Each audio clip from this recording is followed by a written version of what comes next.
When his entire class was summoned to another world, Yuji chose to stay behind, so he was quietly reincarnated as a boy named Toy, with the hero class hidden away. No flashy cheats, no divine spotlight, just the ability to read stats, change classes freely, and grow at his own pace. While others chase glory, Toy builds strength in the shadows, shaping his second life exactly how he wants it. This time, he's not saving the world for praise, he's living it on his own terms. What happens when a hero refuses the spotlight? Let's find out. This story began in another colorful world with green fields and a blue sky. The protagonist couldn't understand what this place was or who was standing before him. He assumed it was a goddess and that a summoning was taking place. The MC wiped the blood from his face and sadly said that he didn't care, but he didn't want to go where those guys were. The goddess smiled and said she understood. The protagonist woke up lying on the ground near a tree. He rubbed his eyes and thought about a strange dream. He looked around and was surprised to wake up outside. The MC couldn't understand what this place was or why he was in the forest. He couldn't believe he could actually be in another world. He noticed something strange happening with his voice and where his school uniform was. The protagonist put his hands on his head and with fear in his eyes realized that he had become a different person. He couldn't believe it and didn't understand anything at all. The protagonist realized he needed to calm down and remember everything. He'd been with his classmates and seemed to have just spoken to a goddess. He remembered them talking about being summoned to another world, and he'd agreed,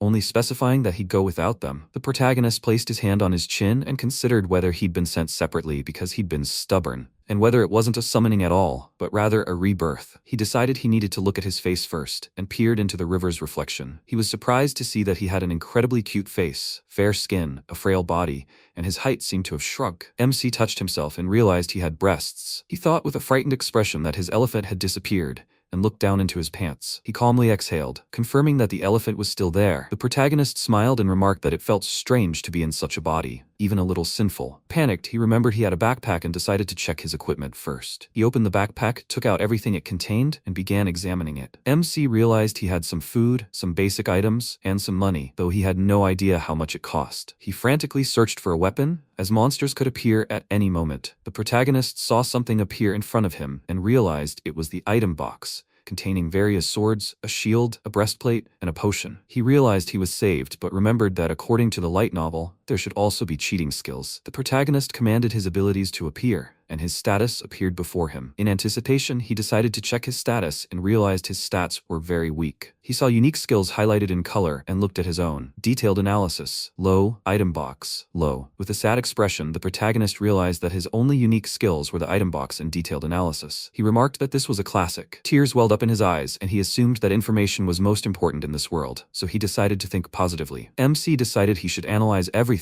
and began examining various objects and even the new terms. He was also analyzing them. He continued analyzing and noticed something strange. It seemed his item box had special properties and could use the quick equip function. The protagonist realized that if he set everything up in advance, he could immediately equip equipment, and it was very convenient. He realized that it wasn't the character's level that mattered, but the class level and skills depended on the class. The more often you used it, the higher the skill. He thought about it. In this world, class was key, but he couldn't understand what a traveler meant. MC remembered playing video games and noticed that this world was very similar to a game, and he even found it fun. He thoughtfully wondered what would happen if he died here. Would he simply be reborn, returning to the previous world? Or would he actually die? He realized he couldn't just check, so he had to be careful. The protagonist slung his backpack over his shoulders and said that, in any case, staying in the forest until nightfall wasn't an option and needed to get out, as the monsters were probably also wandering. He remembered he had enough money and headed for town. The protagonist walked down the river and saw a bridge nearby. He was glad there was a road. MC saw a cart driving nearby. He looked at it with surprise and realized it was elves. And to top it all off, a girl with animal ears. With a surprised expression, he realized there were beastmen here and instinctively hid. He was overjoyed that this was truly another world and realized they could give him a ride to town. The protagonist, out of breath, couldn't catch the cart, and it left, leaving him screwed. Toy realized that even just seeing fantasy races was a thrill, and his motivation instantly soared. The protagonist saw the same wagon in the distance and assumed it had been waiting for him. Toy, bewildered, saw that the road was blocked and that something was wrong. He quickly ran toward the wagon and began to observe. A girl with animal ears heard a rustling in the bushes and shouted, "The enemy is attacking." The elf shouted loudly that it was an ambush and ordered everyone to be on full alert. The bandits stood at the heights, biding their time. After a while, the lead bandit ordered his men to attack and take the entire cargo, noting that women were not to be killed. Toy, sitting in the bushes with fear on his face, saw the bandits attack. He realized that this world was truly terrifying, as there were more bandits than guards, and it seemed everything was bad. He watched the elf fight off the bandits and didn't know what to do. Should he help? MC tried to talk himself out of this, since he was completely leveled, and then suddenly, a fight with humans. He knew it was impossible. There wasn't even a tutorial. Toy clenched his eyes in fear, and realized he couldn't just stand there and watch. He shouted, "Take that," and leaped out of the bushes, cutting down the bandit with one precise blow and falling to the ground. The protagonist hadn't expected such a thing. He glanced at the bloody sword and realized it was a two-handed mithril axe, too powerful. The bandits were stunned to see their leader cut down with a single blow. The elf realized now was the best time and cast a spell. Magic, wind blade. Streams of wind and flying blades emerged from her hands, piercing the bandits' bodies. The protagonist saw she was using magic and realized the situation had instantly changed. The bandits saw Toy kill their leader and called him a little idiot. He asked with anger on his face, how dare he kill their leader? The bandit added angrily that even if he was small, he would still finish him off. He thrust his blade forward and lunged at Toy. MC simply raised his two-handed sword, and the bandit impaled himself on it. The protagonist's face was splashed with the bandit's blood, and with a rising tide of nausea, he realized this was definitely not a dream. The smell of blood was real. Toy realized he had killed a man, but if not, he would have been killed. MC couldn't understand. Was it really so easy to kill and die for the sake of robbery? He realized that this was the way of this world. The elf approached the protagonist and asked if he had calmed down. Toy caught his breath and answered, yes, more or less. The girls sincerely thanked him and said that thanks to him killing their leader, they had a chance to counterattack, and in the end, they escaped with only minor wounds. Toy sadly realized he'd simply tripped. The elf apologized for not introducing herself sooner and told him her name, Ruineza, the head of security for this trade caravan, and extended her hand. The protagonist was surprised to see a real elf and extended his hand in return. He introduced himself as Toy, but he simply wrote his real name Fuji in katakana. Ruineza told Mr. Toy that before she introduced him to his master, Mr. Golteo, he should wash off the blood in the river. The protagonist asked sheepishly, bathe together? The elf whispered in his ear that she understood, since a beauty like him, a Toy Dono, would travel more comfortably reincarnated as a man. Toy stuttered, no, that is to say. The girls told him not to worry and added that everything would be fine. They undressed and began to undress the protagonist. Toy looked with great embarrassment at the girls undressing. They told him there was nothing to be embarrassed about, since at his age, Toy-chan still had a long way to go. MC sheepishly covered himself and watched as the girls waded into the water with abandon. He entered the water with two naked girls and realized this world was too intense to comprehend. After their water treatments were over, they headed to the head of the trading company. The protagonist reflected on how he had somehow managed to remain undisclosed, and then he was introduced to an imposing gentleman, Mr. Golteo, who turned out to be a very friendly man from the great merchant class. Mr. Golteo offered him a ride to Kelnifi City. They boarded the carriage and headed for the dungeon town. Toei thought it was really cool and really wanted to go there. He glanced at the gentleman and said, "This looks like an interesting place." Golteo agreed and explained that the dungeon in Kelnifi was called the Baldark Labyrinth. He explained that many adventurers from all over the world flocked there for its treasures and dropped items, and it was incredibly lively. The gentleman added that he was currently doing business under the name Golteo Trading Company, based in Kelnifi. Master Golteo explained that if Toei wanted to venture into the dungeon, he recommended first registering with the Adventurers Guild. After registering, entry would be open to everyone. He added, of course, to get rich, you need the appropriate skills and strength, as dungeon exploration is risky business and is usually undertaken in groups. Golteo calmly explained that if there were too many people in the party, dividing the reward was more difficult, and if he didn't trust his companions, it was fraught with problems. Toei agreed with him and realized that a dungeon wasn't the most friendly option for a solo player. The master glanced at the protagonist and added that if he had the means, he could buy a slave and form a party with him. Toei looked at him with surprise and thought, a slave? Seriously? He realized that this was exactly it, and that there were slaves in this world. Golteo explained that, in essence, it was more like contract labor, since they had their own rights, and forcing them to do something not specified in the contract, or treating them inhumanely, was breaking the law. He reached into his inside pocket and said he almost forgot, since he hadn't given it to him yet. The protagonist looked at him in bewilderment, not understanding what he was talking about. The master pulled out the achievement card of the bandit he had killed and handed it to him. Toei took the card and began examining it. He assumed it was a record card and noticed it glowing faintly. The protagonist, confused, asked, "What is this?" Golteo realized Toei didn't know what it was. He explained that it was a detailed analysis, a record card that accurately displays a person's name, class, criminal history, and other details. He added that it appears from a person's chest after death, and that criminal cards can be exchanged for money at the office. Toei, with fear on his face, thought this was some kind of nonsense. Cards appearing from people. It was seriously creepy. The protagonist pretended to laugh and said he hadn't seen anything like this in a long time, but that was good. The gentleman handed the protagonist a bag and asked him to accept his gratitude for saving them. Toei said he couldn't take the money, as he hadn't done it for that reason, but simply because his body rushed forward. Golteo looked at him with affection and called him a noble man. He added that if he didn't thank him, he would disgrace the name of the head of the Golteo trading company. The gentleman asked to accept them for his sake. The protagonist resigned himself and agreed. The driver announced that they were almost there and the city of Kelnifi was in sight. Kelnifi is a dungeon city, a major metropolis, second only to the capital, thriving on the dungeon economy. The dungeon is called the Baldark Labyrinth. Toy told the gentleman of Golteo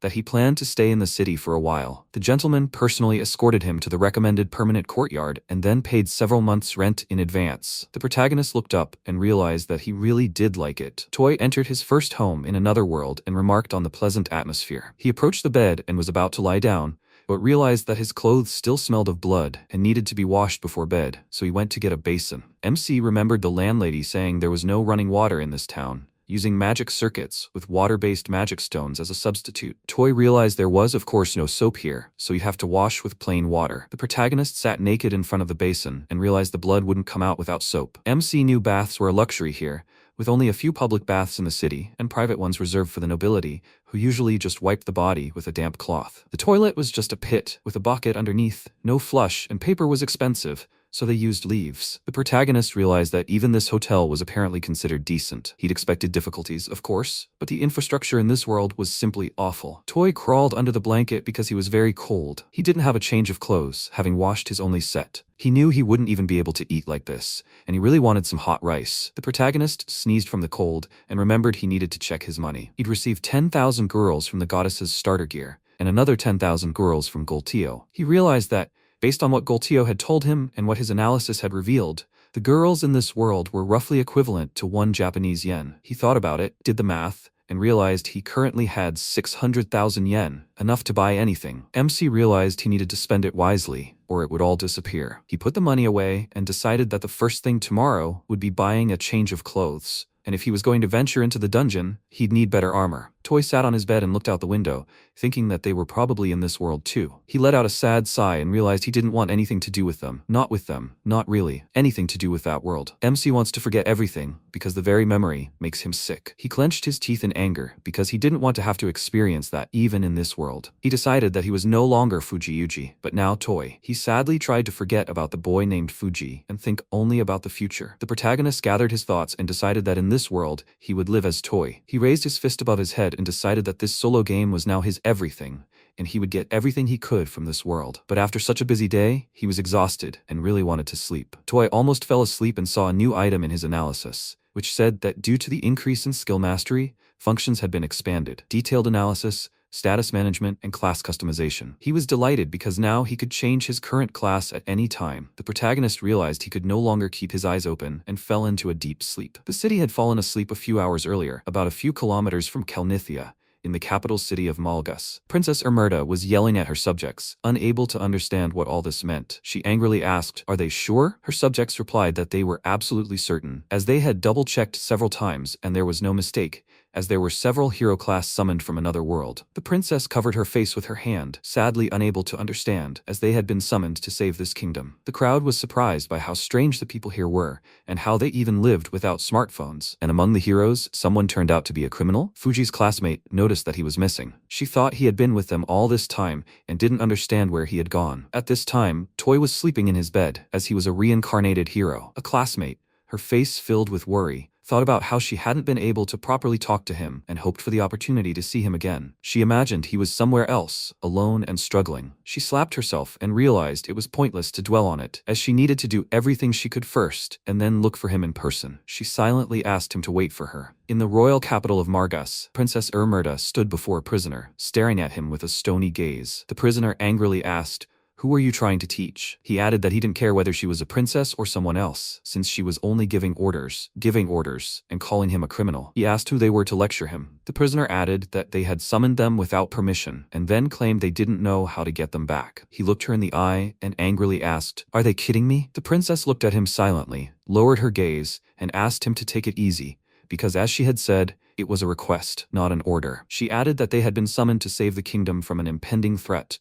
as a massive outbreak of monsters was currently underway across the country. The princess explained that to prevent this, they needed to clear the first 10 floors of all dungeons and destroy a certain number of monsters there. According to the records, this would stabilize the situation, With concern in her voice, she added that if nothing was done, in a few years the monsters would break out of the dungeons and the country would suffer enormous losses. She looked the man in the eyes and politely asked the heroes to help them clear the dungeons. The heroes looked at her in bewilderment. The princess explained that they would provide them with everything they needed, and that they would live in the castle, wanting for nothing. She added that the ritual to return to their home world had not yet been discovered, but once they completed their mission, they, on behalf of the entire country, guaranteed to find a way to send them home. Ermerda said that if after their victory they wished to remain in this world, they would grant them a title of nobility. The heroes were surprised by her words, and asked, "Is it true that they would live in a castle with noble status?" The hero of the storm, Hayate Uchida, replied that they had no choice anyway. The golden hero, Sarao Doi,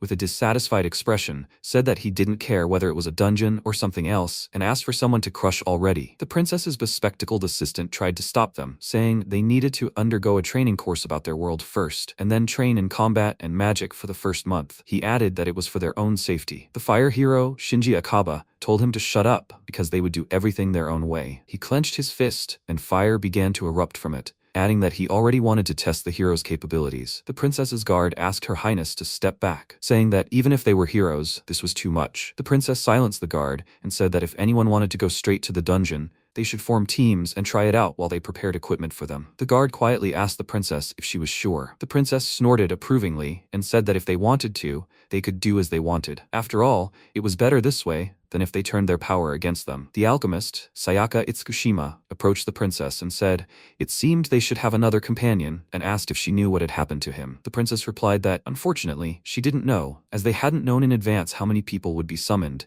and according to their data, they were a group of 34. Sayaka, with a sad and worried expression, replied, "I understand." She realized that no one even noticed Fujiya was gone. Everyone was only discussing the dungeon and who had surrendered it. Sayaka saw one of the heroes kick a man in the stomach and tell him to get out of sight. She thought it would be best to stay away from Akaba and the others. It would probably be even better for Fujiya. She often recalled what happened then. The hostess cleared the plates from the dining table and noted that the protagonist had eaten everything, adding that their portions were so large that girls usually didn't finish them. Toy came closer and asked, "Where's the best place to shop?" He packed his bag and realized it was time to go out into the city and look around. Toy had been in another world for 2 days already, and it seemed to him as if he had seen something in a dream, but he couldn't remember what it was. The protagonist washed his face, dried his face, and looked in the mirror. He realized that even after a night's sleep, everything hadn't returned and he still looked like a boy, or rather, a girl. He adjusted a strand of hair and thought about how he was 18 inside.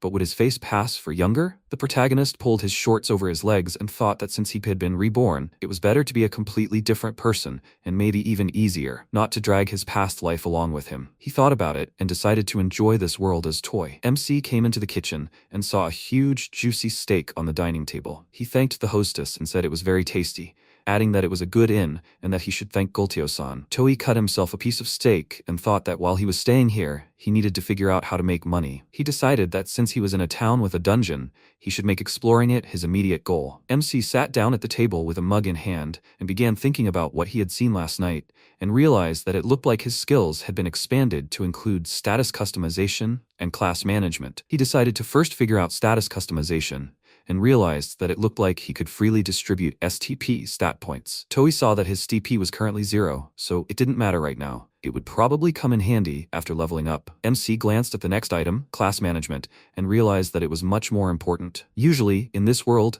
class changes can only be made at temples, but he, it seemed, could do it himself at any time. He understood how it worked, and his gaming brain activated. He figured out he could change classes on the spot, adapting to the situation. Toy was overjoyed by this and suggested it was probably a cheat skill, and that the more classes he had, the stronger he was. MC looked at his current skills and the base classes: Traveler, Villager, Chef, Merchant, and Loader. He realized that Villager was the default class, while Traveler and Chef were probably due to him always walking and cooking, and Merchant and Loader were probably activated by their unique skills. Toy suggested that experience from his previous world probably counted as well. The protagonist put his mug down and realized that the 2 special classes, Avenger and Reincarnation, were more difficult. He read in the help that to obtain the special Avenger class, one must survive over 100 terrible situations and maintain a spirit of resistance. And, to obtain the Reincarnation Hero class, one must be recognized by a god and reincarnated from another world. The protagonist couldn't understand what this spirit of resistance was, as he had no intention of seeking revenge, even after reincarnation. He worriedly clutched his head and realized that this Reincarnation Hero was clearly his own unique class, and if he started using it, he would definitely get into trouble, and he would be quickly identified. Toy smiled wryly and decided to avoid using these two classes, instead focusing on being a villager or a traveler for now, and then trying to obtain a combat class. MC went outside and began observing the passersby and the stalls. The protagonist guessed that, after all, it was the Golteo Trading Company that seemed to stock everything in this shop town, from everyday goods and food to weapons and armor. Toei approached the trading house and was surprised by its size. He stepped inside and was a little taken aback. It looked like there was a store inside another store. MC supposed it looked like a local version of a department store or mall. He wandered the aisles, choosing clothes. Toei decided he needed to buy everything he needed for life at the inn, and then store them in the item drawer. He bought a change of clothes, underwear, and socks, and realized that this would be enough for now. But he also needed a spare weapon and armor, and he needed to buy more potions. But he wasn't sure if he could even manage this alone. Golteo caught sight of Toei out of the corner of his eye and immediately approached him. He was glad that the protagonist had immediately popped into the store and asked what he was looking for. MC greeted him sheepishly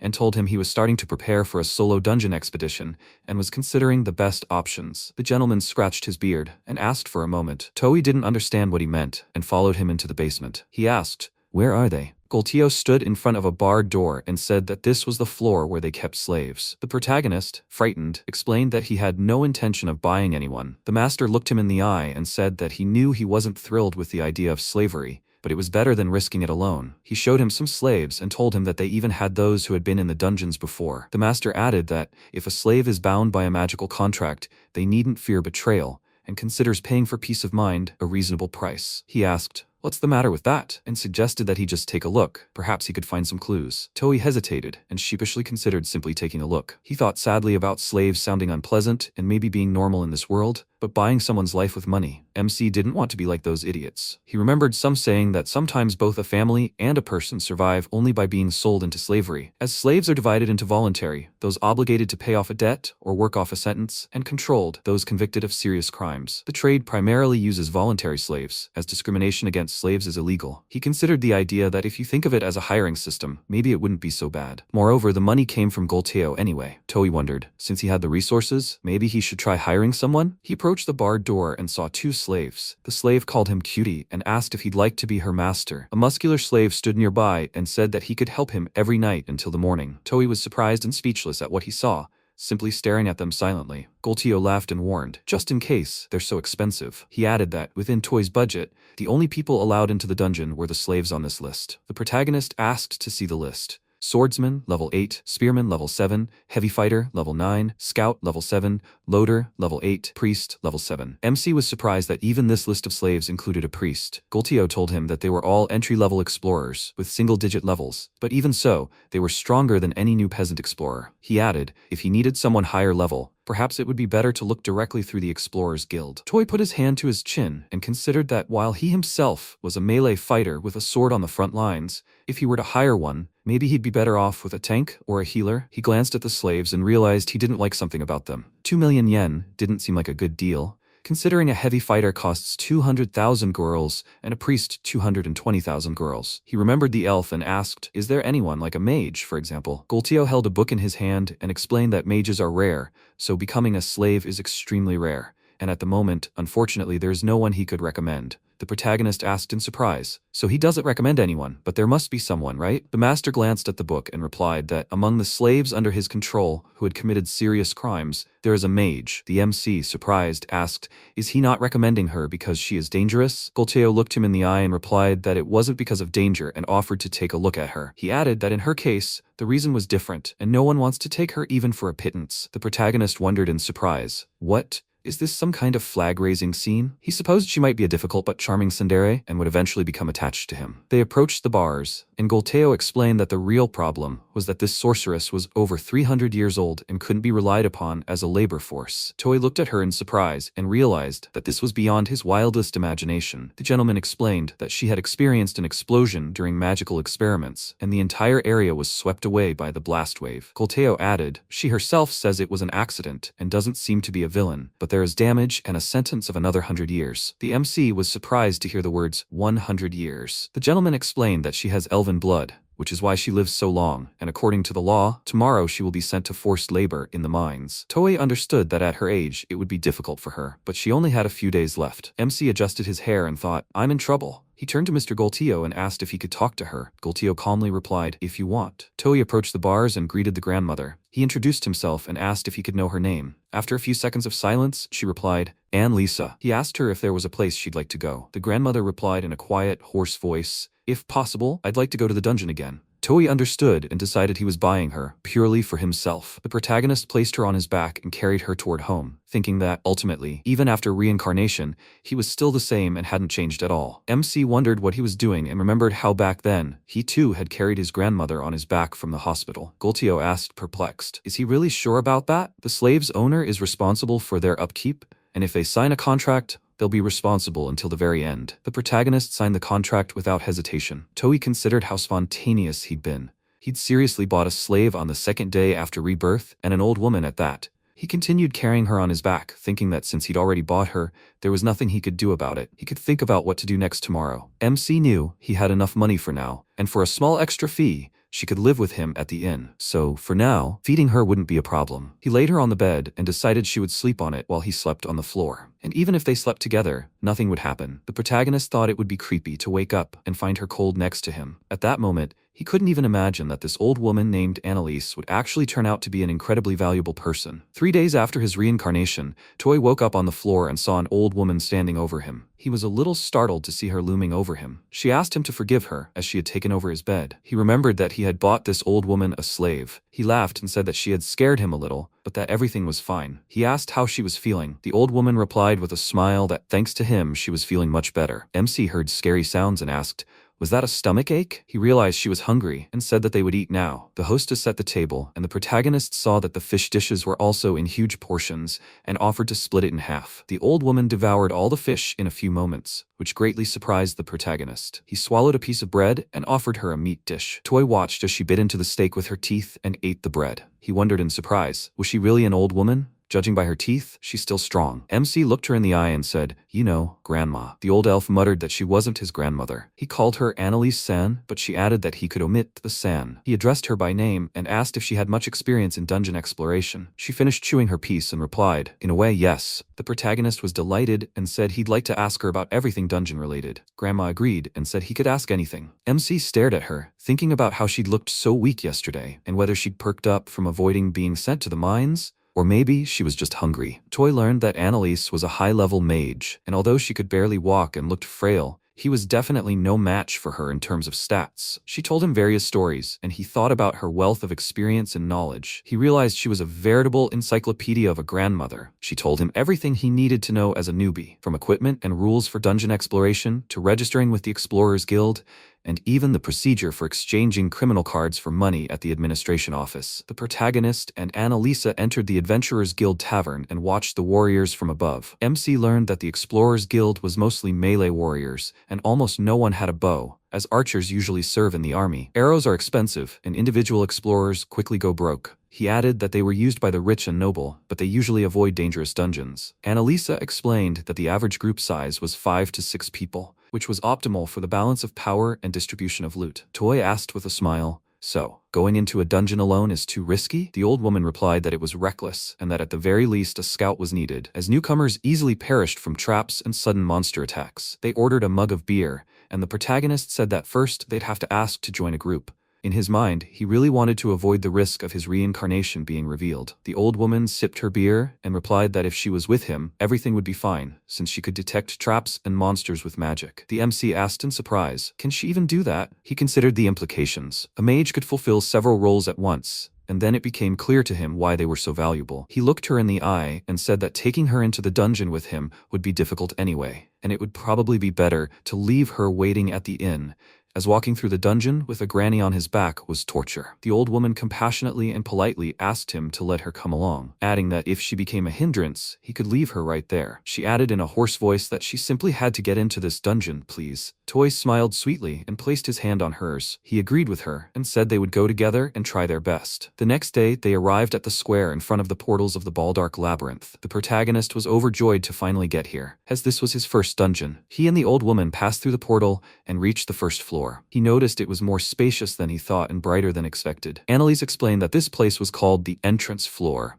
and from here one could choose one of several routes. They branched and converged again, but eventually led to the boss room. The protagonist realized that this wasn't even a physical dungeon, but rather a game-like subspace. He ordered Annalise to take it easy and follow him. He could handle the fighting himself. Toy realized his starting armor was too heavy, so he swapped it for leather, a mithril greatsword, a leather helmet, a leather cuirass, leather bracers, and leather greaves. The old woman looked at him in surprise and asked, "What was that?" The protagonist sheepishly explained that it was a quick equip, a very convenient feature of his item box. She asked, surprised and quite loudly, "What, an item box? Was he really a loader before becoming a traveler?" Toy grew even more embarrassed and explained that it wasn't quite true. It was innate. The old woman pressed him even more loudly. "Is it really a unique skill? And that sword, is it really made of mithril?" MC glanced at his greatsword and realized that it was truly special. The old woman screamed very loudly and angrily. Panicked, Toy asked his grandmother to return to Earth. She was utterly amazed when she saw his skill and this extremely rare sword. She calmly added that it was better not to show them to people unnecessarily to avoid envy. Annalise ordered him to look ahead, as the monster was already here. The protagonist saw a level 1 gray rat standing before him and asked him to wait a bit, as he wasn't mentally prepared yet. Toy swung his sword powerfully and cut the monster in two. He was glad he had succeeded and noticed an item on the floor. Ordinary rat meat fell out. MC realized they weren't that fast, and with this sword, one light strike would be enough. Toy glanced at the old woman and told her to stay behind and just watch, adding that she could only give advice. The grandmother pointed forward, and the protagonist looked and saw that there were now 2 rats instead of 1. The protagonist was frightened and unsure what to do. He didn't know which rat to hit first. Annalise extended her hand in front of her and unleashed a huge stream of fire at the rats. Toy looked on in surprise and saw the rat's sharp front teeth fall out, along with the normal rat meat. The old woman shifted her staff and announced that she was level 21 and that the monsters on the first floor would be no match for her. She explained that she too had experience as a swordsman and adjusted the protagonist's stance. Annalise suggested he put more weight into his strikes and added that she would correct any mistakes he made. He looked at her with a smile, realizing she was simply incredibly cool and that perhaps he had truly been right in choosing Annalise. The protagonist looked deeper into the dungeon and realized that after his reincarnation, he had found himself in this world, and at that moment, he had not yet realized the importance of clearing dungeons. Meanwhile, in the royal capital, Margus, Ermerda's subordinate, asked, "Is everyone ready?" He added that those who wanted to immediately head to the dungeon were 14 people, including 3 heroes led by Lord Akaba, while the rest would remain in the castle for now, beginning with learning the basics and training. The princess glanced at the crowd in confusion and realized that the group had perfectly divided into those with and without criminal records. Sayaka turned to Akaba and quietly suggested that perhaps they should prepare better first. He cast a heavy glance at her and asked, "Why are you so bossy, chemistry teacher?" A girl standing to the side asked if they were serious about studying even after they'd arrived in another world, since it would clearly be more fun here, and it was obviously more profitable to follow the heroes. Ermerda looked at the hero of the Azure Sea and asked if he was sure. He calmly replied that rushing into battle without knowing anything about this world was simply unwise. Iki adjusted his glasses and added that they preferred to carefully assess their strengths and capabilities. Akaba looked at them arrogantly and called them weaklings, adding that they could sit here for the rest of their lives. The princess looked at him and realized he was similar. In that world, he had been a leader, while those who supported him and remained here acted cautiously, and more could be expected of them. But the problem lay elsewhere. She continued to think. In that group of 10 people, especially this man named Shinji Akaba. According to his record card, his crimes included serious assault, blackmail, and even arson, and he clearly had no regard for the interests of others. He was extremely dangerous and capable of cruelty even to his allies. She looked at him and thought that even if he managed to successfully clear the dungeon, there was no guarantee they wouldn't turn their weapons against them if their mood changed. Ermerda knew they'd likely clear the initial floors without a problem, thanks to the hero class's powerful skills, but further down, teamwork would be required, and that's where the question arises. The hero summoning ritual had been officially announced nationwide and funded by the state. It was a crucial national project. She realized failure was unacceptable. The princess approached Akaba and remarked, "They say the dungeon in the royal capital is significantly more difficult than the others." He glanced at her pompously and asked, "What?" Ermerda quietly said there was no need to rush from the start and asked them not to strain themselves, and if they felt they couldn't handle it, to have the courage to retreat. Akaba pursed his lips and said that it was moments like these that marked true heroes. The princess looked at him emotionlessly, wondering if they had only reckless courage now. Could she guide them and make them true heroes? The goddess watched from above and decided to wait and see what would happen, as it seemed they each had their own thoughts on the matter. She silently wished them luck. Several days had passed since the protagonist and Annalise had begun exploring the dungeon together. They had decided not to take any risks and instead focused on leveling up the first floor. The main monsters there were gray rats, so they had prepared their gear well and explored it without any problems. Toy had leveled up and gotten used to battles, and now he could easily handle even a small group of weak monsters alone, though this was all thanks to Annalise, who spotted enemies early with her magical perception. He had noticed that monsters in the dungeon usually only dropped items, while their bodies disappeared and sometimes rare, expensive items dropped, which was a pleasant surprise. He understood that Annalise must have a hard time walking constantly due to her age, but she never complained, and he understood that they needed to take breaks and rest more often. They returned home, and he decided to discuss something with her. The old woman stuffed a piece of food into her mouth and expressed surprise that he could change classes on his own. She suggested that he eat first and then discuss it. Annalise finished her piece and said, "Changing classes is usually only possible at the temple, and it costs a lot of money." Toy sheepishly said that he seemed to be able to do this thanks to the additional function of the analysis skill. The old woman didn't hear the last sentence, lost in thought, and asked again, "What did he just say?" The protagonist repeated, "Yes, the analysis skill." Annalise moved very close to him and shouted loudly, "What? He even has analysis?" She asked how many unique skills he had and who he even was. She remembered the mithril sword and thought that he was clearly not a simple traveler. The MC tried to calm her down and said he'd definitely explain everything to her. But later, since he himself still didn't quite understand, he wanted to consult with her and asked if she thought he should change classes before the first floor boss fight. She considered his words, and he explained that it looked like he could now choose the Explorer class, basic skills, dungeon navigation, and treasure hunting. The old woman noted that Explorer was indeed an excellent option, as it was a fairly advanced utility class with very useful skills, but it wasn't a combat class, so it was rarely used. The protagonist asked in confusion, "What do you mean weak?" She replied, "He's much stronger than a villager or traveler, and he levels up faster, so this class is very advantageous for him." He was delighted by this fact, and the next day they returned to the dungeon. On the first floor, near the entrance, he decided that now would be his first class change. Toy cast a spell and transformed into the Explorer class. He noticed his appearance had changed slightly,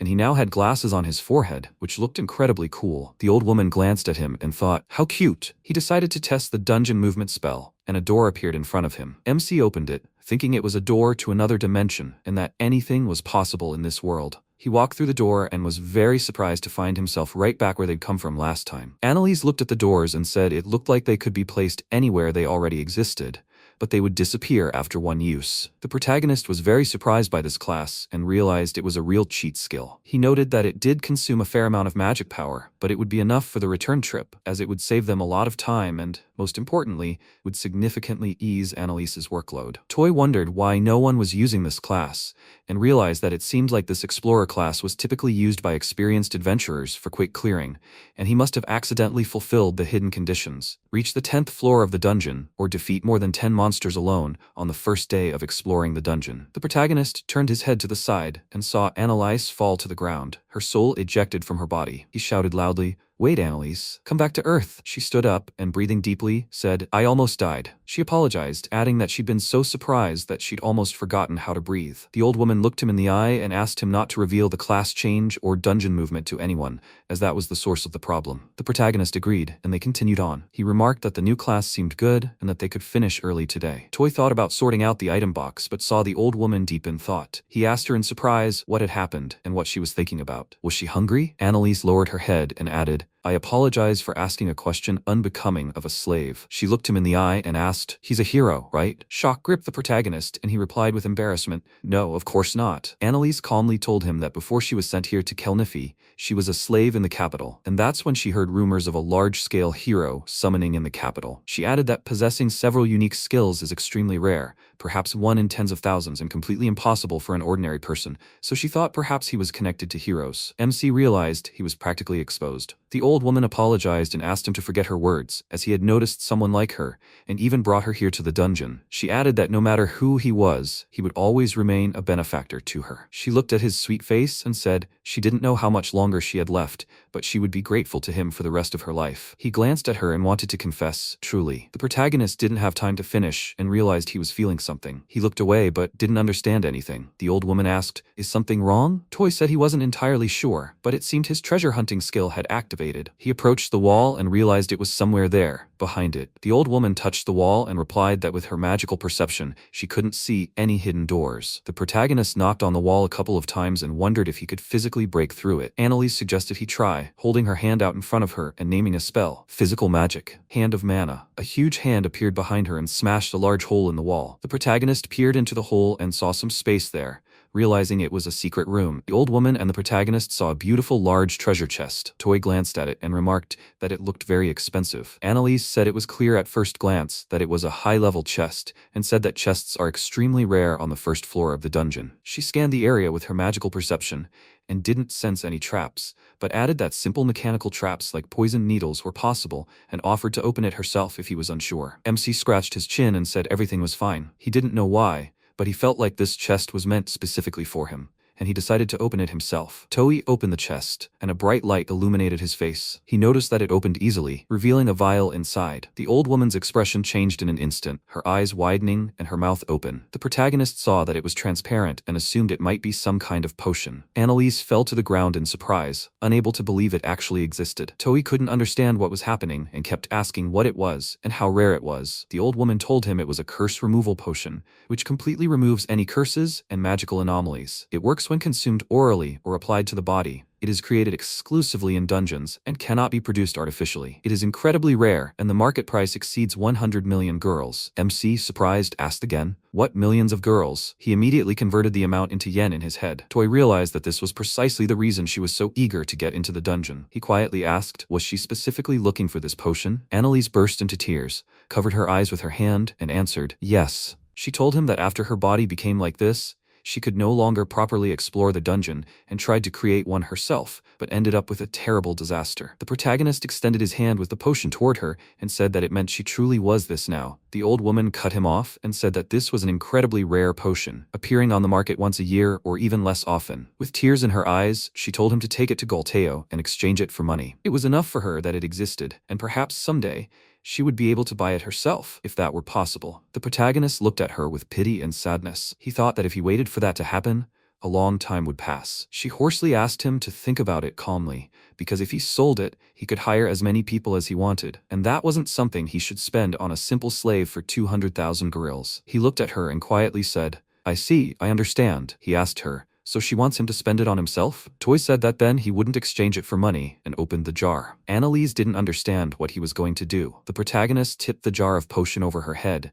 and said that he was using it on his own comrade, and that there was no problem with that, right? She looked into his eyes and didn't understand why he did that. The old woman began to groan, and her skin began to glow. The protagonist placed his hand on her, panicking, unable to understand what it was or whether it was even normal. He thought her body couldn't withstand the potion's effects, and suggested that it should have been given in small doses. Annalise began to glow so brightly that Toy felt a surge of heat as he held her, and the room filled with a bright light. The protagonist saw the light disappear, and a young, naked elf appeared in his arms. He looked at her and couldn't figure out who it was. Toy asked, Annalise-san? She answered with tears in her eyes, yes, sir. The protagonist wondered how soft she was and whether she was too beautiful. He loudly shouted that he was very happy for her. The girl noticed that she was naked and loudly asked, why is she naked? She apologized for this appearance, turned away, and covered herself. Toy covered his mouth in shock and thought about how quickly he had gone from decrepit grandmother to lover, and the effect was stronger than he could have imagined. He had expected something like this, but the contrast was so enormous that he simply didn't have time to understand what was happening. The girl embarrassedly thought about the sir seeing her naked, but remembered that yesterday he had already wiped her body, so it was too late to be embarrassed now. Annalise suggested returning to the inn. The protagonist agreed, saying she needed to change. He placed the door in front of him and thought it was good that he had dungeon travel, and they quickly reached home. They entered the room, and the protagonist realized what was happening. From now on, he would be permanently sharing a room with Annalise, such a beauty. Sayaka, 2 weeks after they were summoned to this world, realized she had a predisposition for the alchemist class. This is what's called a production profession, not intended for combat. She noted that besides alchemists, there were also herbalists, blacksmiths, item makers, and tailors, all of whom honed their skills in the workshops provided. She glanced at the flask and noted that her magic potion was now complete, and it worked. She wasn't directly involved in exploring the dungeons. Her job was to supply everyone with the necessary supplies and equipment. Sayaka noted that the hero of the Azure Sea, Mizusawa, and the other combat and exploration class students were undergoing thorough training, testing their abilities, and then forming groups to go into the dungeons. As for Akaba and the others, who had sent everyone forward, Akaba and his team were in the capital's dungeon, the Joel's Labyrinth, on the 3rd floor. He was rudely yelling at the scouts, asking them to work properly, as they were very slow and therefore constantly being attacked by surprise. A scout told him not to demand the impossible from them, as he had made them carry all the things. He asked how they were supposed to fight on top of that. Akaba mimicked him with anger in his voice. "Ah, it's impossible to fight properly with things." The girls stood behind and suggested they go back already, as they were tired. Akaba rudely shouted that these women had gone completely crazy. He added that they, the fools, were constantly shooting magic everywhere and causing chaos. Akaba said that until he gave the order, they should not push forward. The team discussed off to the side how he was being too self-important, despite being a weakling, while pretending to be a leader. He heard these words and very rudely asked, "Did they say something?" Akaba started a fight with them, and the girls noticed it was starting again, and they were getting annoyed. The team loudly announced that enemies were approaching. The princess glanced at the battered team and realized they had retreated again due to an internal squabble. She noted that at least no one had died, which was good, and it seemed they had at least some common sense. Konomi saw that Sayaka was almost asleep and asked if she was okay. She noted that she was overtired and told her to be sure to rest. Sayaka stretched and thanked her for her concern. She added that she would work a little longer and told her to go rest without her. Konomi, with concern in her voice, asked, "Is she worried about Fuji?" Sayaka looked down and sadly answered, "Yes." The herbalist noted that she almost never spoke to Fuji, so she didn't know much about him. She remembered that after the fire in his house, he stopped going to school. Sayaka made a sad face and agreed with her. Konomi asked, "Since he's not with them, maybe he never came to this world?" Sayaka looked at her and replied that she thought he was with them at first, although she wasn't sure. She explained that he helped her once, and so this time she wants to help him too, wants to go look for him. The girl pulled her knees up to her expression sad, and suggested that perhaps she was imposing herself, and that this was just her own desire. Konomi looked at her with a sly look and told her that she was doing a good job. She handed her the potion and told her to drink it. The herbalist noticed that their chemistry teacher Sayaka had grown so much and patted her on the back. Sayaka covered her mouth with her hands and said that she misunderstood and that everything was completely wrong. She added that she simply wanted to meet and talk with Fuji again. The warrior turned to his comrade and told him that yesterday they'd found traces of a high-ranking chest on the 1st floor. He asked in surprise, "Really?" and said, "Well, that meant they had a chance too, since it was the 1st floor." He put his mug on the table and said, "I wonder who found it?" His comrade replied that there was no information about the finder or the contents,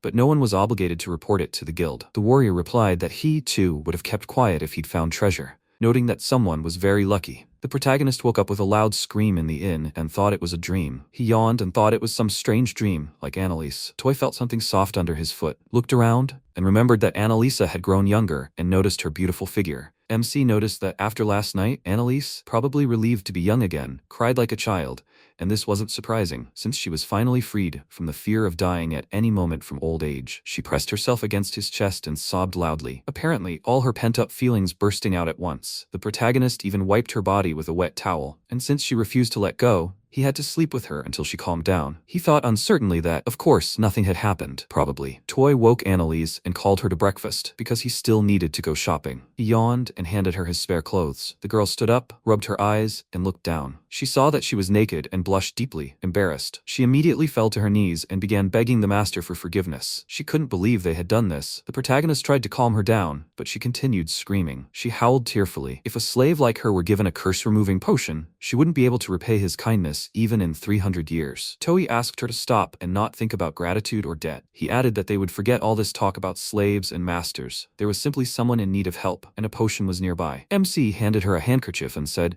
they were just lucky. He looked into her wet eyes and added that, besides, if she lived long, it would be lucky for him too, and that would be good for both of them. The protagonist suggested she end the conversation and invite him to breakfast. 3 tears fell from her chin, and she agreed. Toei watched her eat with surprise on his face and thought that Annalise had been eating a lot because she was trying to gain strength, but it turned out she was simply eating a lot. He laughed and said, "Annalise is still Annalise." The girl, her mouth full, apologized and said it was just delicious. MC thought he needed to eat more and suggested she go gear shopping. They arrived at Golton's trading house and went to choose gear. Annalise emerged from the fitting room in her new look and asked him if he liked it. He stared at her, open-mouthed, thinking how perfectly the gear fit her and how she now looked like a grown-up sister. The protagonist and the girl went into the dungeon and encountered rat monsters. The girl incinerated them with one flick of her hand and noted with a smile that her body had become very light, her magic had improved significantly, and she was in excellent shape. Out of the corner of her eye, she saw arrows flying and told him to duck. Annalise stood in front of him and quickly deflected all the arrows with her staff. She apologized to him and said that her magic had been too strong and had even activated the long-range traps. The girl asked if he was injured. He stared at her with his mouth open and his eyes wide, unable to say anything. The girl became embarrassed and remarked that she had used a rapier before, so knocking down arrows with a staff was no problem for her. The protagonist continued to stare at her with his mouth open, confused as to who this girl was, even though she seemed stronger than him in close combat. He looked at her and assumed her deep knowledge and high level were due to her age, but in reality, she was only 18. Toy assumed she was a genius, but realized that wasn't the case. She probably just worked very hard. He realized he needed to try hard too, and first he had to catch up with Annalise. He kept looking at her and noticing that she didn't look like an old woman at all. The protagonist and the girl reached the boss's room sometime later. MC noticed he was starting to get quite nervous. Annalise replied that they could easily handle his mithril sword if they acted calmly. The protagonist pulled his sword from behind his back and said, "I'll try to handle it myself, but if it gets dangerous, help me." Toy saw a giant rat, the boss of the first floor level 6, emerge from the darkness. He ran up, swung, and missed it. The protagonist thought about how big it was, but still very fast. He realized that thanks to his armor, he wouldn't die right away,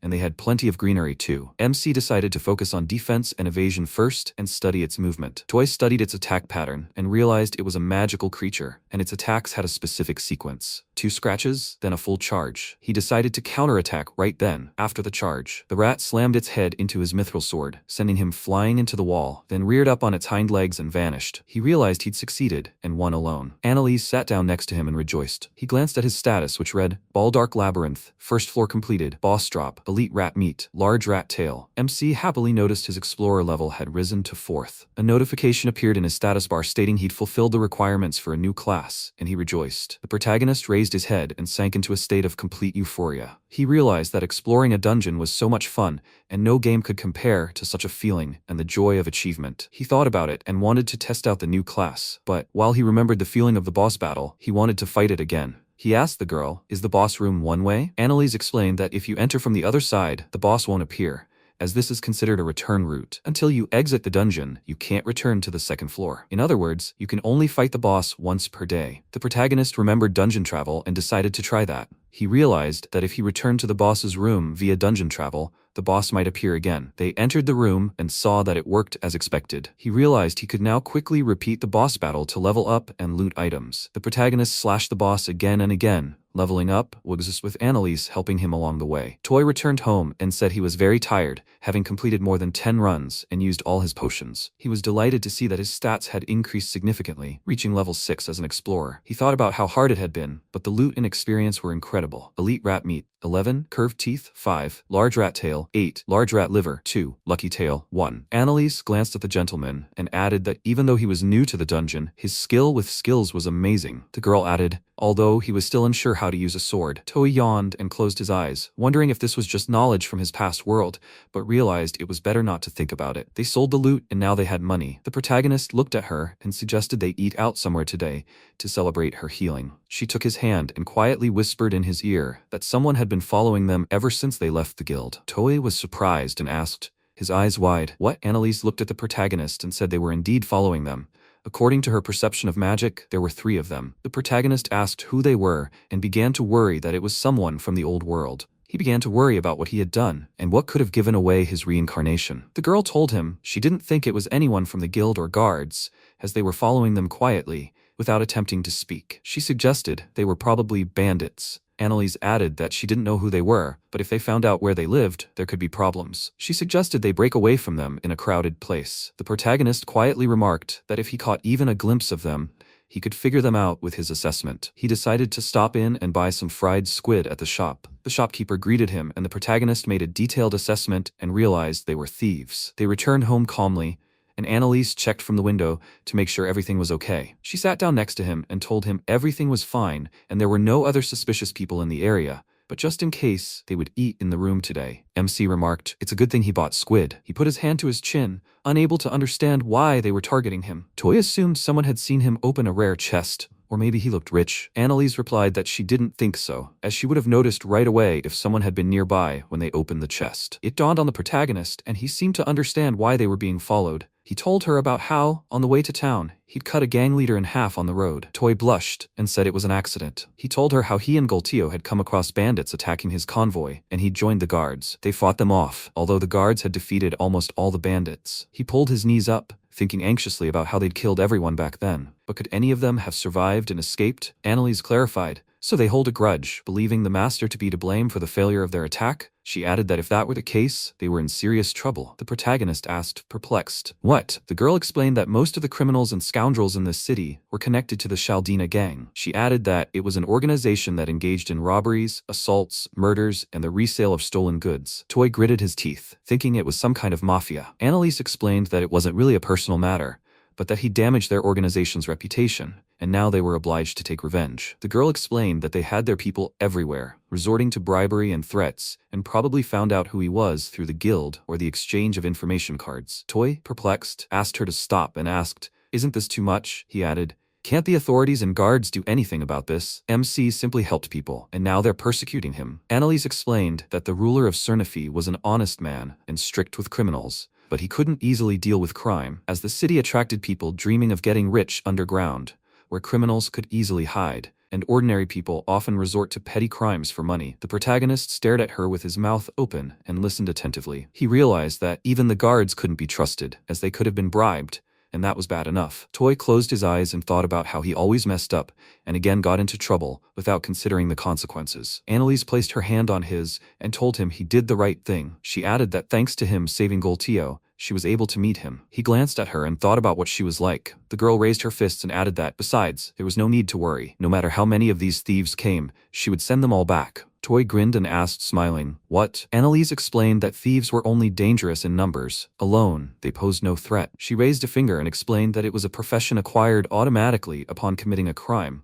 so their skills weren't particularly high, which is why they worked in groups. The girl said that if they became stronger, there was nothing to fear, and that the safest thing was to simply train their strength. She smiled and looked him in the eye, adding that they should continue exploring the dungeon calmly. Toy thought she was surprisingly belligerent, and perhaps she was right. He apologized to her and offered her some squid. He immediately put it away in a box, so it was still warm. They began to eat, and the girl, with her mouth full, said that fried squid was their city's specialty. The protagonist agreed with her and added that it really was delicious. He realized that he couldn't solve anything now anyway, and if he was scared every time someone was watching him, he wouldn't be able to live a normal life in another world. Annalise, her mouth full, said that she loved tentacles the most. The protagonist woke up and rubbed his eyes. He approached Annalise and wished her good morning. She smiled and wished good morning to the master. Toy asked, "By any chance, she wasn't up all night?" Annalise looked at him and said with a smile that she got some sleep in the morning. She explained that she was a little wary, just in case, but everything seemed fine, and they didn't need to change hotels. The MC said, "That's great," and thought about how Goltio seemed like a proud and honest man. Information would definitely not leak from him. They approached the entrance to the dungeon and saw that it was noisy today. The protagonist saw stalls and a large crowd of people. He didn't understand what it was and assumed it was some kind of holiday. The girl told him that yesterday was the day of the dungeon's renovation. The protagonist looked at her in confusion and asked again, "Renovation?" Annalise told him that once a month, on the new moon, the dungeon's passages change, and the day after the renovation, explorers gather there, trying to be the first to map the new floors or find treasures. Even merchants come, almost like a small celebration. She added, "By the way, rare chests only respawn once every few years." Toy was surprised and understood how it all worked, so he suggested looking at the merchant's jewelry. The girl explained that sometimes real finds are found. The protagonist said he would take a look and use the detailed appraisal function. He noticed something good and handed it to Annalise. He smiled and told her it would suit her. Annalise looked at her palm and saw earrings. Toy explained that they were magical earrings that enhanced magic and asked her to try them on. The girl was embarrassed but agreed. She tried the earrings on, glanced at the protagonist and sheepishly asked, "How do you like them?" Toy smiled and replied that they suited her very well. Annalise folded her hands in front of her and thanked him sweetly, adding that she would take care of them. The protagonist considered the possibility that she, too, was simply testing the effect, and he assumed he'd misunderstood again. MC thought she was simply a slave who had received a gift from her master. Doesn't that mean there was some strange atmosphere? Toy realized that couldn't be the case, and he almost overthought it and suggested they move on. The girl grabbed his hand and stopped him. She quietly said that she would also like to choose something for the master if he would allow it. The protagonist looked at her approvingly and said, "Of course." The girl finally made her choice after 20 minutes. The protagonist looked at the necklace she gave him and couldn't recognize it because he lacked a level. Toy tied the necklace around his neck and realized it didn't seem to do any harm, so he offered to buy it. The girl asked, "What's its effect?" The protagonist noted that it was the most complex flow of magic and replied that the necklace couldn't be analyzed yet, but he would wear it and thanked her. They looked at each other sweetly and smiled. The protagonist noticed a crowd of people staring at them and thought they were too conspicuous. A couple of guys approached the protagonist and Annalise and asked if they wanted to join a party with them, or at least have tea together. Toy realized they were hitting it off. Annalise looked at them in bewilderment and asked, "What? How about a fireball?" The protagonist quietly laughed and looked at her. The guy's acquaintances ran up to them, asking what they were doing and adding that it was forbidden to interfere. Annalise and the others quietly left. The protagonist looked at the girl and said that she was simply too beautiful. He thought in his head, "And her figure is a dream." The girl looked at her master with wide eyes and said that he was much cuter. They thought that it was good that there were no thieves and went into the dungeon. The protagonist looked at the girl and suggested switching and first checking out his new class that he had received. He changed his class and became a hero with a two-handed sword. Annalise, with wide eyes and surprise, looked at him and asked, "Hero class?" The protagonist looked back and asked, "Is that cool?" She told him that professions with names like hero or saint are extremely rare and very powerful, almost like those of legendary heroes. The girl added that the hero class, a two-handed swordsman, is a warrior who combines wisdom and courage, wielding a heavy blade with the following skills: command, body strengthening, auto-healing, and slash. The protagonist was surprised and realized that even at level 1, the base stats are very high, and the skills also boost stats, plus auto-healing. He noted that the command skill slightly increases the stats of the entire party. The girl looked at him and said with a smile, "Amazing." Toy swung his sword and delivered a slash that sent a wave of waves after him. He happily realized it was a long-range sword strike. The protagonist remarked that it was cool, although there was a delay and a pause, so it would be difficult to use in a crowd, but it looked cool. MC slung his sword over his back and looked at the girl, saying that today they wouldn't hang around in one place, but would go straight to the second level because there were too many people, and there would be a long line before the boss. Together, they entered a new area, the second level of the Baldark Labyrinth. The protagonist noticed that even though it was the second level, it looked almost identical to the first. He looked deeper into the dungeon, paused, and then said, "Do trees even grow in a dungeon?" Annalise told him it was a new monster, a level 4 ash golem. She added that there were also gray rats and that he should be careful. The protagonist saw the monster and said in surprise, "Oh, a wooden golem." He drew his sword from his back, swung it, and delivered a powerful blow. Toy glanced at the fallen rat tail and ash branch, noting that level 2 was no problem. He glanced at his sword and realized that this class was indeed strong and could save potions. He noted that the bonus to his favorite weapon, the sword, was easy to wield and perfectly complemented the mithril greatsword. MC looked deeper into the dungeon and suggested that Annalise go straight to the second level boss. The girl agreed without hesitation. They arrived at the boss's room, where he saw a level 7 ash golem and a level 6 rat boss standing before him. The protagonist noticed that, as expected, the boss had a long attack range. He realized that even if he got close, the rat boss would still aim. He decided against a direct attack and delivered a slash. The ash golem disintegrated into pieces. The protagonist looked at it and realized the golem was slow, making it a perfect target. Toy was delighted with his easy victory, having conquered the second level of the Baldark Labyrinth and obtained the boss's loot, a healing leaf and a crooked tooth. Annalise noted that the second level had been conquered alone. They sat down on the floor, decided to take a short break and grab a snack, and then another boss fight to level up. MC saw that the second level had become crowded and decided to stop running to the boss. Annalise remarked, "It's great that you can go further thanks to the dungeon effect." She explained that they hadn't had such an effective daytime run yet, and taking into account the return time, they usually make it to the second level boss and back. The girl calculated the time. A daytime run. The first level is about 2 hours, the second level is about 3 hours plus rest. She explained that further on, you only need to camp and need to take a lot of things, so moving is slower. The girl added that those who are stronger hire porters and earn money by living in the dungeon for several days. The protagonist, his mouth open, said in surprise, "Wow." He raised his finger and asked, "How do you tell time here, since the sun is invisible?" The girl pressed her hand to her chest, fell silent, looked at it, and replied that it was just before sunset. MC let out a light sigh and realized she had a built-in clock. The protagonist created a door and remarked that his level was already quite good, enough for today. The girl smiled and agreed. He realized that clearing 2 levels in a day was an excellent achievement. They exited the dungeon, and the protagonist noticed that it was indeed evening. He glanced at the people and became thoughtful. She also noticed that there were clearly suspicious characters guarding the gate. The protagonist suggested going to another gate, and not going to the guild today. He noted that it would be inconvenient if the guild became dangerous. MC thought angrily about whether he would have to live looking over his shoulder again. Even after reincarnation, he glanced at the waiting people and realized that the thief's level wasn't that high, and if he used a hero with a two-handed sword, he would quickly deal with them. The protagonist stopped himself and thought about how he could incur someone's hatred again, and that it was pointless. Annalise leaned toward him and urged him to calm down. She placed her hands on his face and added that he had his analysis, and she had a magical sense, and if he simply avoided dangerous places, everything would be fine. The girl looked him straight in the eye and said, "Besides, they're stronger, and if they start acting up, she'll put the squeeze on them." The protagonist looked at her with concern in his eyes and agreed. Annalise scratched her chin and noted that there were only 2 of them, and that was a little worrying. She looked at the protagonist and asked, "Perhaps he has a reliable contact in this city?" The protagonist thought for a moment and only remembered the 2 strong guards, but they had already left for the capital. He also thought about Catgirl, Louise, and Goltio, but he wasn't satisfied with that whole list. The girls suggested that since they had made a good profit from the boss, they could hire another slave to act as a fighting force, since it was easier to keep secrets with a slave. MC remembered her as an old woman and didn't want to, but perhaps it was the only way out, especially since, thanks to Annalise,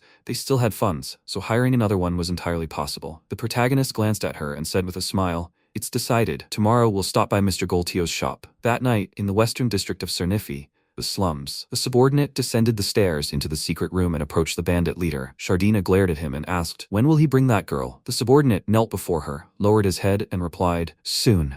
He explained that she was definitely entering the Explorers Guild, and they had increased surveillance. She'd be there soon. Shardina blew smoke from her mouth, and a knife was stabbed into the subordinate's hand. She threatened, if he didn't hurry, he'd lose his other hand too. Shardina ordered that this toy, or whatever her name was, be brought to her quickly. She blew smoke from her mouth and added that she would take good care of her. The protagonist and Annalise arrived at Goltio's trading house and greeted him with a smile. Goltio looked at the protagonist and noted that he had been waiting for them. He glanced at Toy and noted that he had already heard about his visit and asked, "Looking for a new slave again today?" MC nodded approvingly in response. Goltio glanced at Annalise. He apologized to the protagonist and asked, "Which store did he buy her from?" Toy smiled and replied, Well, something happened." Goltio looked at her again and his expression changed. He thought he had seen her somewhere before. Could it really be that? The protagonist scratched the back of his head and quietly replied, "Yes, it's Annalise. A lot happened." Goltio's mouth fell open in surprise and he couldn't believe it. He looked him in the eye and asked, "Did he know this would happen from the start?" Toei came closer and quietly whispered, "No, it was a pure coincidence." He added that if rumors spread, it would be inconvenient, so he asked him to keep it a secret. Goltio smiled and added that information about clients is their reputation, and they even enter into magical contracts with employees, strictly obligating them to keep secrets. He added that he could rest assured. The protagonist realized this was good, and it seemed that information would not leak from Golteo-san's shop. Golteo glanced at Toy-san and noted that only 2 weeks had passed since their first meeting, but in such a short time he had grown noticeably, and it seemed his intuition had been correct. He extended his hand toward the aisle and suggested they get down to business. Toy remembered how he had spoken with Annalise the previous evening. He had explained that before they bought a new slave tomorrow, he wanted to tell her something. He added sheepishly, when they discussed professions last time, he couldn't say it, but in fact, he does have the profession of reincarnated hero. She looked at him silently, perplexed. He scratched his head and smiled, saying her guess was correct. Annalise was surprised by this and covered her eyes with her hands. She realized she had been saved from the curse of old age by a handsome young hero. The girl looked at him and said, "Reincarnated hero. Does that mean he was reincarnated from another world?" Toy confirmed her words and added that perhaps, unlike the heroes summoned in the capital, he alone was reincarnated here, in Caernarfon. The girl was surprised by his words and understood why he possessed unique skills despite not knowing the obvious. She looked at him and asked, "So, did they accidentally become separated from their comrades from the previous world?" The protagonist lowered his eyes and said, "Rather, they didn't separate, but rather he himself rejected them, because he didn't want to be with them under any circumstances." He looked her in the eye and said that this was precisely why he wanted to hide the fact that he was also a hero and decided not to use the hero profession. MC added that he also didn't want to engage in open battles with bandits and draw attention to himself. He apologized to her for being such a cowardly hero. She reassured him that he wasn't cowardly at all, since someone who risks themselves for others can't be a coward, so she was proud to be with him. He silently thought, "That's the story. But a hero who buys slaves? That's not very good, is it? Golteo glanced at his book and said that he understood his request for a slave. MC mentally reviewed the conditions he'd set for Golteo-san. Not a criminal, but a human enslaved for economic reasons, willing to fight monsters and bandits, preferably without a specific profession, with a budget of around 400,000 grill. Golteo looked at him in surprise and considered. No preferences regarding race or gender. He bowed and asked him to wait while he found suitable candidates. The protagonist understood these were quite difficult conditions and wondered if he'd be able to find one. He knew it was preferable to be able to independently choose a profession from scratch. Golteo returned with the slaves and thanked them for waiting. He presented the slaves and said that, given his conditions, these candidates were available for review today. Due to economic reasons, they were mostly non-humans. The protagonist glanced at the slaves and realized there were many. Elves, dwarves, beastmen. He looked at them but didn't know whom to choose. MC glanced at the draconian and noted that he looked strong. He wondered if he could fly and realized that yes, Golteo-san had deliberately included someone more expensive. 250,000 grills. The protagonist noted that the elf was also not bad and had good abilities, but he looked sickly. 150,000 grills. He looked further and wondered, who is this? A child? Toy realized it was not a child but a goblin, worth 80,000 grills. The protagonist was surprised to see a goblin in this world, and realized that it was not a monster, but an intelligent race. Golteo asked him, "Have you ever seen small goblins before?" He glanced at the book and added that, although small, he was already an adult. At 20, he couldn't find work, and his parents sold him. Toy looked at everyone again and wondered which of them it was. He glanced again at the draconian and realized that he was large and eye-catching, but if he took him, it would attract attention. MC glanced at Annalise, wondering if there was another person he was interested in. The girl lowered her eyes and said she thought the master's choice was the right one. Toei turned to Golteo-san and announced his decision. He patted the goblin on the head and said that he would take him for 80,000 grills. Golteo looked at him in surprise and remarked that this was a rather unexpected choice. He explained that this goblin said he wanted to become the king of hand-to-hand combat and that he was rather strange. Golteo glanced at the protagonist and added that even though he had picked him up, he didn't know if he would be useful. The protagonist replied with a smile that everything was fine and asked him to prepare a contract. MC noticed something odd during the evaluation. Golteo agreed with him and said he would immediately draw up the paperwork so they could take him. Only now did Toei wonder if this would cause any problems and whether Annalise and the goblin would even be able to get along. He remembered that elf and goblin were a common combination. Toei watched her calmly hold his hand and explained that her parents had no racial prejudices and that she herself was half-elf. The protagonist signed the contract and was surprised to learn that the child's name was Rosarina. Annalise turned to the master and asked, "Didn't he notice?" She added that the child was a girl. Toei was very surprised and asked, "Really? A goblin is a girl?" The protagonist thought that after last time, Golteo-san definitely thought he had strange tastes. The salesman bowed, thanked him for his purchase, and said that the paperwork was complete. Toei remembered and asked him if it was possible to sell materials from the dungeon in his shop. Golteo replied, "Of course it was, and they buy rare items for more than the guild price." The protagonist thought that was excellent and very convenient. The merchant worriedly mentioned that some scoundrels had been scurrying around town lately. He looked him in the eye and said that if he had any problems, he should feel free to contact him. MC realized that merchants were quick to hear such rumors. He thanked him and said that everything was fine for now. They all went outside together, and the protagonist looked up at the sky, thinking that he probably already figured everything out and didn't want to become even more indebted to Golteo-san. Toei looked at the goblin with a smile and said it was nice to meet him again. He introduced himself and Annalise. The goblin raised his fist and replied, "Yes, I will try." The protagonist said that first they would equip themselves and then head into the dungeon. But first they needed to level up. The goblin began to breathe heavily and hit her fists against each other. She added that finally, it was time to fight. The protagonist laughed loudly and said he was quite enthusiastic. Toei handed the goblin a sword. The goblin responded with confusion. A sword? He said he wanted to fight with his fists. The protagonist apologized and said it would be better to use this mithril greatsword first, while he would take a spare one. Toei asked the girl if she could hold off one magic user. Annalise calmly replied, "Yes, a mana hand." The protagonist caught a gray rat in his hand and ordered Rosarina to finish him off. The goblin accepted the order, swung, and chopped off the rat's head. She felt her level rise. Toei praised her and said that today they would level up as quickly as possible. Annalise and the goblin happily agreed. They reached the boss room and Rosarina delivered the finishing blow. The protagonist laughed, praised Rosarina, and asked, "Perhaps a little tired already?" She replied that she was still perfectly fine. He noticed how energetic she was. MC asked what they were going to do next, as there was a line at the boss's entrance. He suggested they take a break. They began eating. Rosarina tasted the food and asked what it was. So delicious. The protagonist took a bite and replied that it was fried squid. The goblin wondered why it was still warm. Annalise quietly whispered in his ear that the master had many unique skills, but that they should never mention them in front of strangers. Rosarina replied with a smile that she understood. Since there were many battles and delicious food, It was simply wonderful. The protagonist said he was surprised by Rosarina's ability to move. Annalise remarked that she wielded a sword even better than the master. MC looked at her in bewilderment and asked, seriously? Rosarina explained that she had always dreamed of fighting, and even after becoming a slave, she constantly trained and imagined battles in her head. She dreamed of becoming the world's greatest martial artist, the king of combat. But since childhood, she only trained and did not work at all, so her parents sold her into slavery. The protagonist looked at her pitifully and asked her to be patient a little longer, because when her level rose, she'd probably be there. He glanced to the side and saw a man smirk and say they'd even brought a goblin with them. He said they were an eyesore, and if they wanted to eat, they should go elsewhere. He asked the protagonist, "What are you staring at, little brat?" He added that a goblin couldn't handle the boss, and that was obvious. The beastman remarked that a dungeon was no place for children's games. If you don't want to die, get back in. The protagonist angrily suggested checking who was playing here and who wasn't. The beastman responded loudly and rudely, "What, are you asking for trouble?" Toy replied that he'd been the first to insult his comrade. The enormous bear man placed his large hand on the beast's head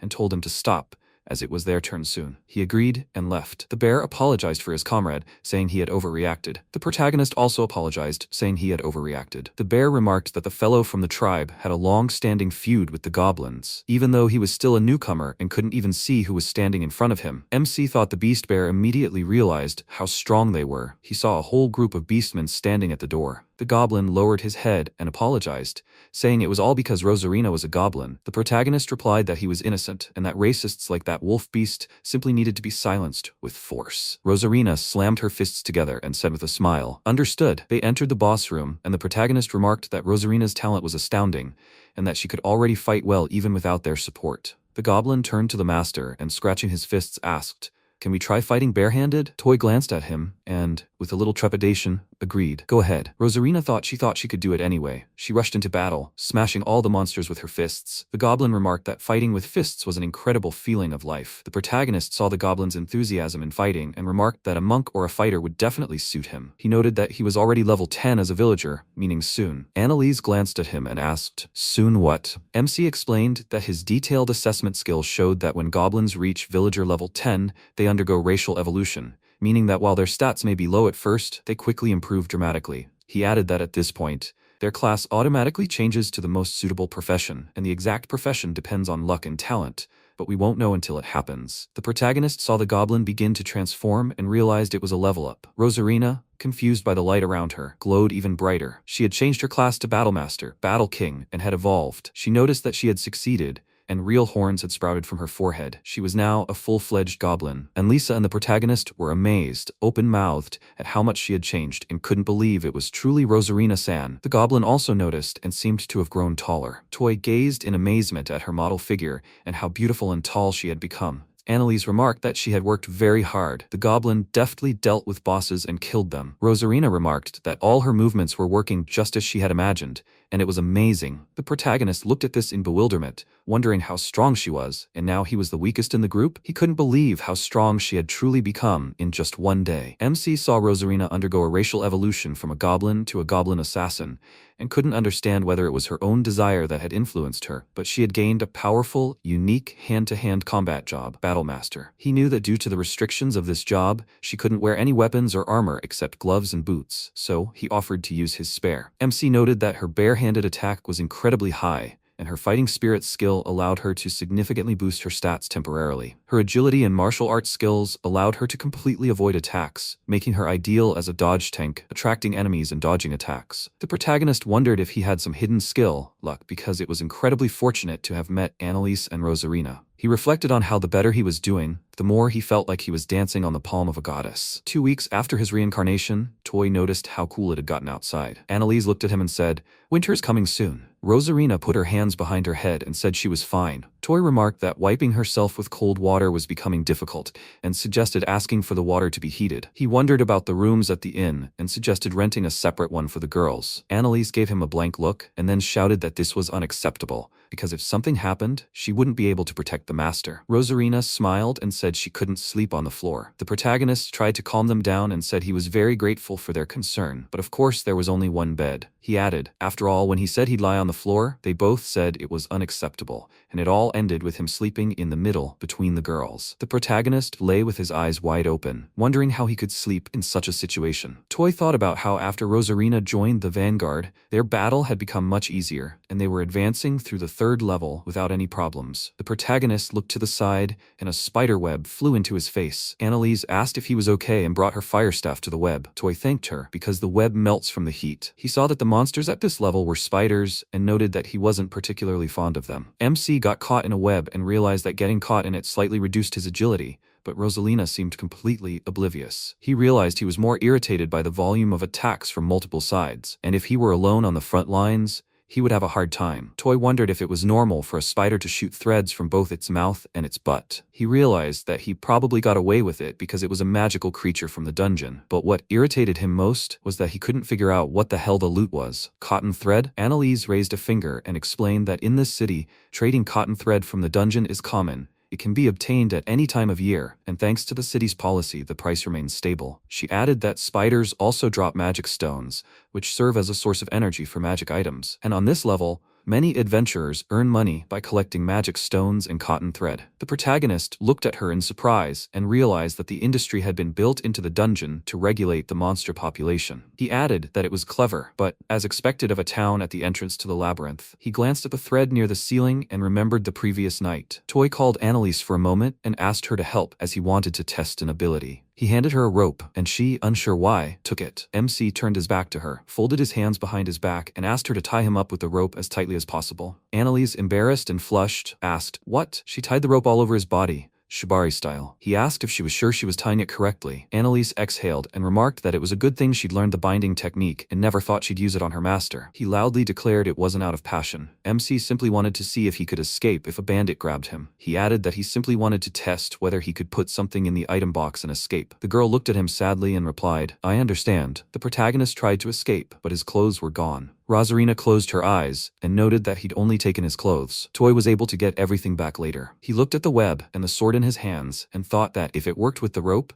maybe the web would work for the item box too. He opened the item box and managed to stow the web away. The protagonist also realized that if the web wasn't moving too fast, it could be intercepted mid-flight, preventing it from reaching its target. He remarked, "Moreover, this isn't cotton, but real web, so you can spin it yourself and let it fly." Annalise watched in amazement. The protagonist explained that a typical item box like those used by porters or merchants couldn't hold stationary or shapeless objects. But his was a unique skill acquired during reincarnation, and it was special because it retained temperature and freshness. Living creatures, however, could not be stored there. He also added that if you switched jobs to merchant or porter, the capacity would increase, and he even managed to fit all sorts of household items in there. Then, realizing something was similar, he came up with something and decided to prepare and test it out during the boss fight. They entered the boss room on the 3rd level and saw a giant level 10 spider. The protagonist looked at it and muttered that it was huge and disgusting. Rosalina explained that it uses both webbing and poison, and when weakened, it summons cubs, and then the real nightmare begins. Annalise asked the gentleman if he really doesn't want to switch to a combat job. He pulled his glasses down and walked toward the boss. He said he wanted to try to handle him alone and asked Rosalina to step aside. The protagonist prepared for battle and thought about how, no matter how big he was, a spider's weakness was always the same: the item box. He released all the items from the item box with a huge stream of energy, and the spider died. MC saw that everything worked perfectly and was overjoyed. Rosalina saw this from the side, but couldn't understand why the master was using magic. Toy smiled and replied that it was Annalise's magic,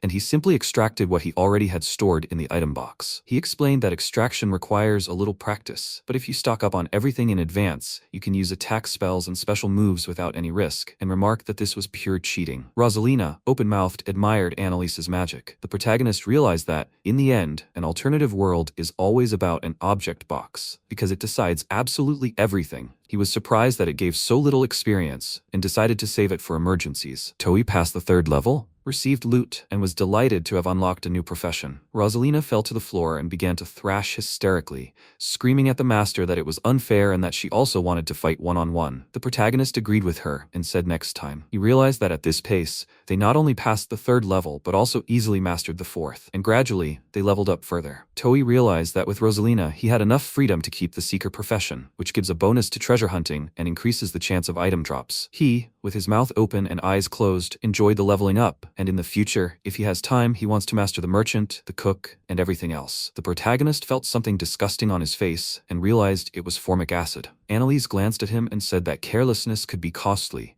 and while the acid didn't cause damage, it did ruin equipment. The protagonist didn't understand what she was talking about and saw his clothes begin to melt. He realized that since he was already dirty, he needed to replenish his supplies of webs and formic acid. He quietly and sadly said that the catch was good, but he really needed a bath. The girls told him to be patient, as bandits might ambush him in the public baths, and they'd warm up the water for him at the inn. Toy imagined the other heroes eating delicacies in the castle and soaking in the large tub. MC ignored it and realized he didn't care. Seika sneezed and wondered if she'd gotten sick and stayed up late again without noticing. She walked down the hallway, contemplating whether it would be better to take a bath and then go to bed. The girl climbed into the water and simply enjoyed it. She quietly remarked that having access to such a huge bath even at night was a luxury and entirely at her disposal, as befits a royal palace. Seika heard someone say hello behind her and became alarmed. Elneda asked if she could join her. The girl was frightened and, seeing her highness, asked, "Why?" The princess explained that she had a private bath, but late at night she sometimes used this one because she had a lot of things to do. Seika said that perhaps she wouldn't disturb her. So, the princess told her not to worry, and there was no need to be so anxious. Ermerda addressed Seika by name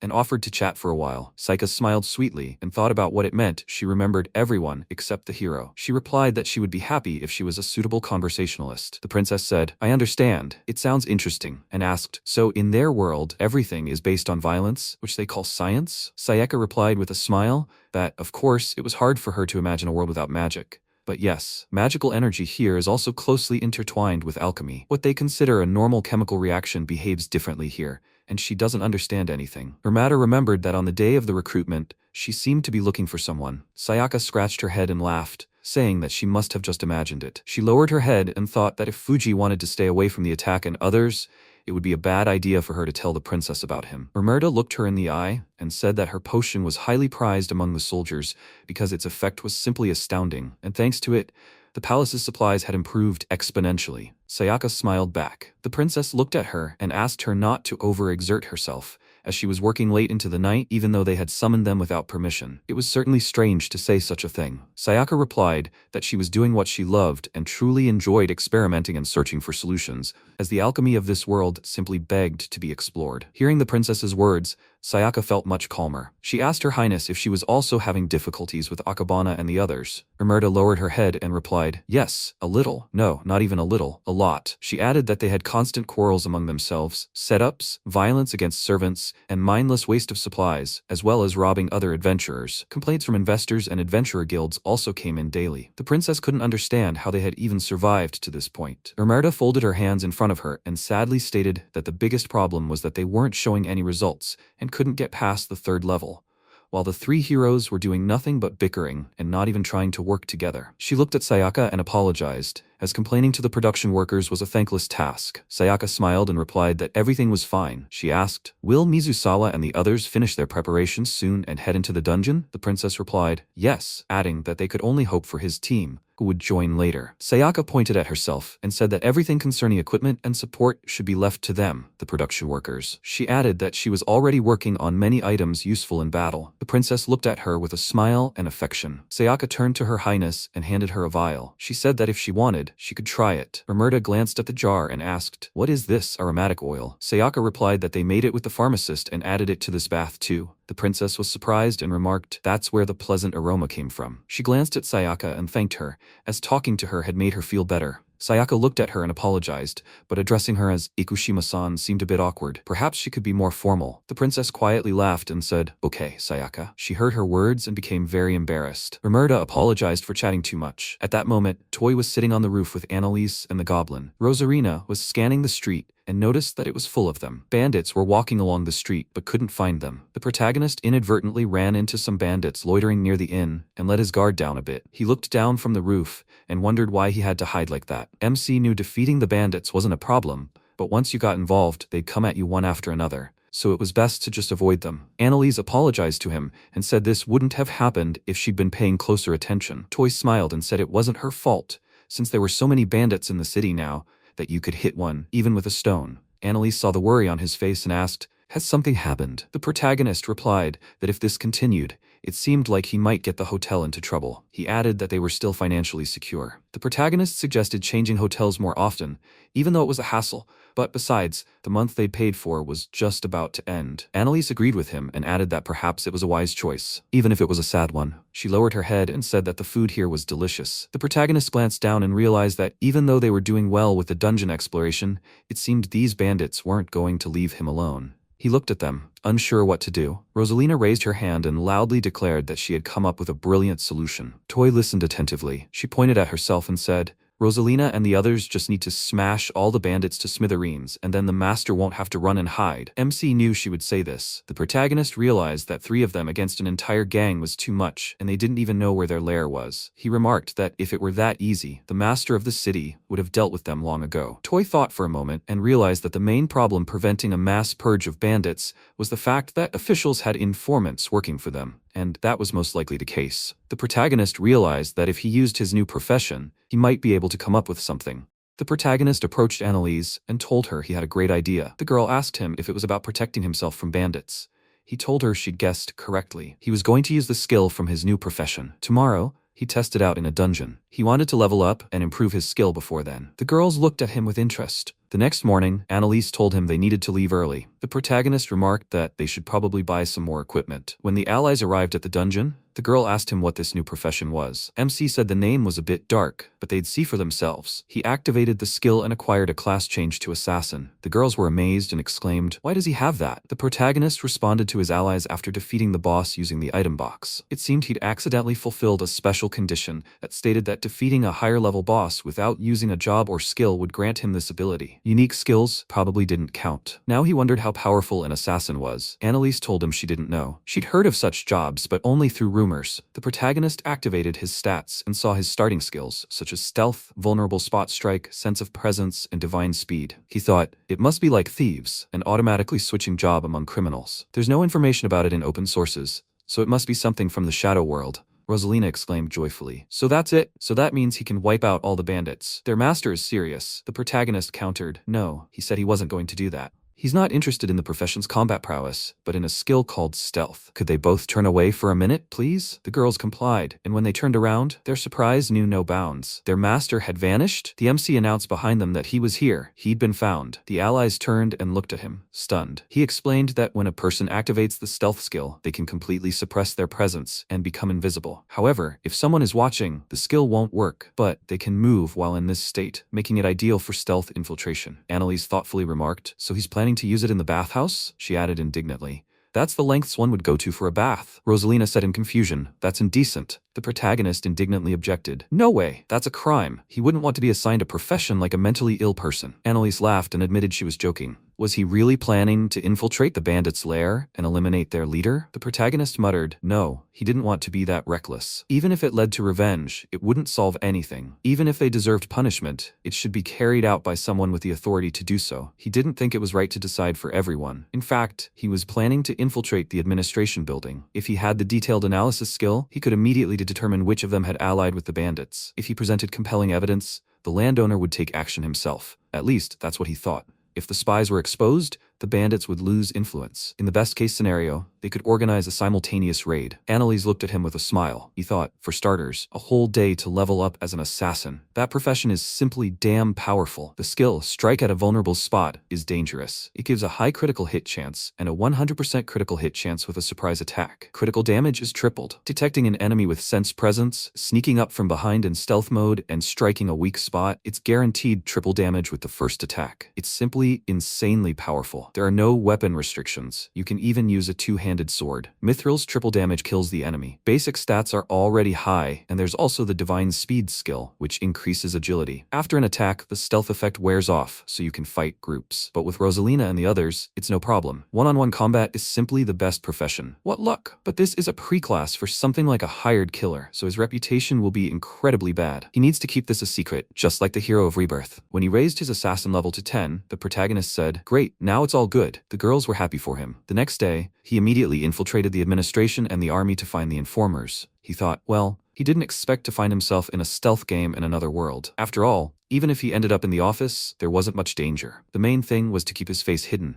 If anything happened, he could always escape with his godlike speed. The protagonist got to work. Sneaking up to the office and observing for a while, he cursed. These guys not only work with bandits, but also take bribes, embezzle, and commit corruption. And what can they do anything with personal cards? Waiting until the end of the workday, the protagonist activated the skills he'd acquired at level 10, walking through walls and erasing traces, and penetrated the wall into the building. He thought, this profession is completely illegal. He looked through all the documents and found papers on embezzled treasury funds. This was quite tangible evidence. MC told himself to calm himself. He wasn't stealing this.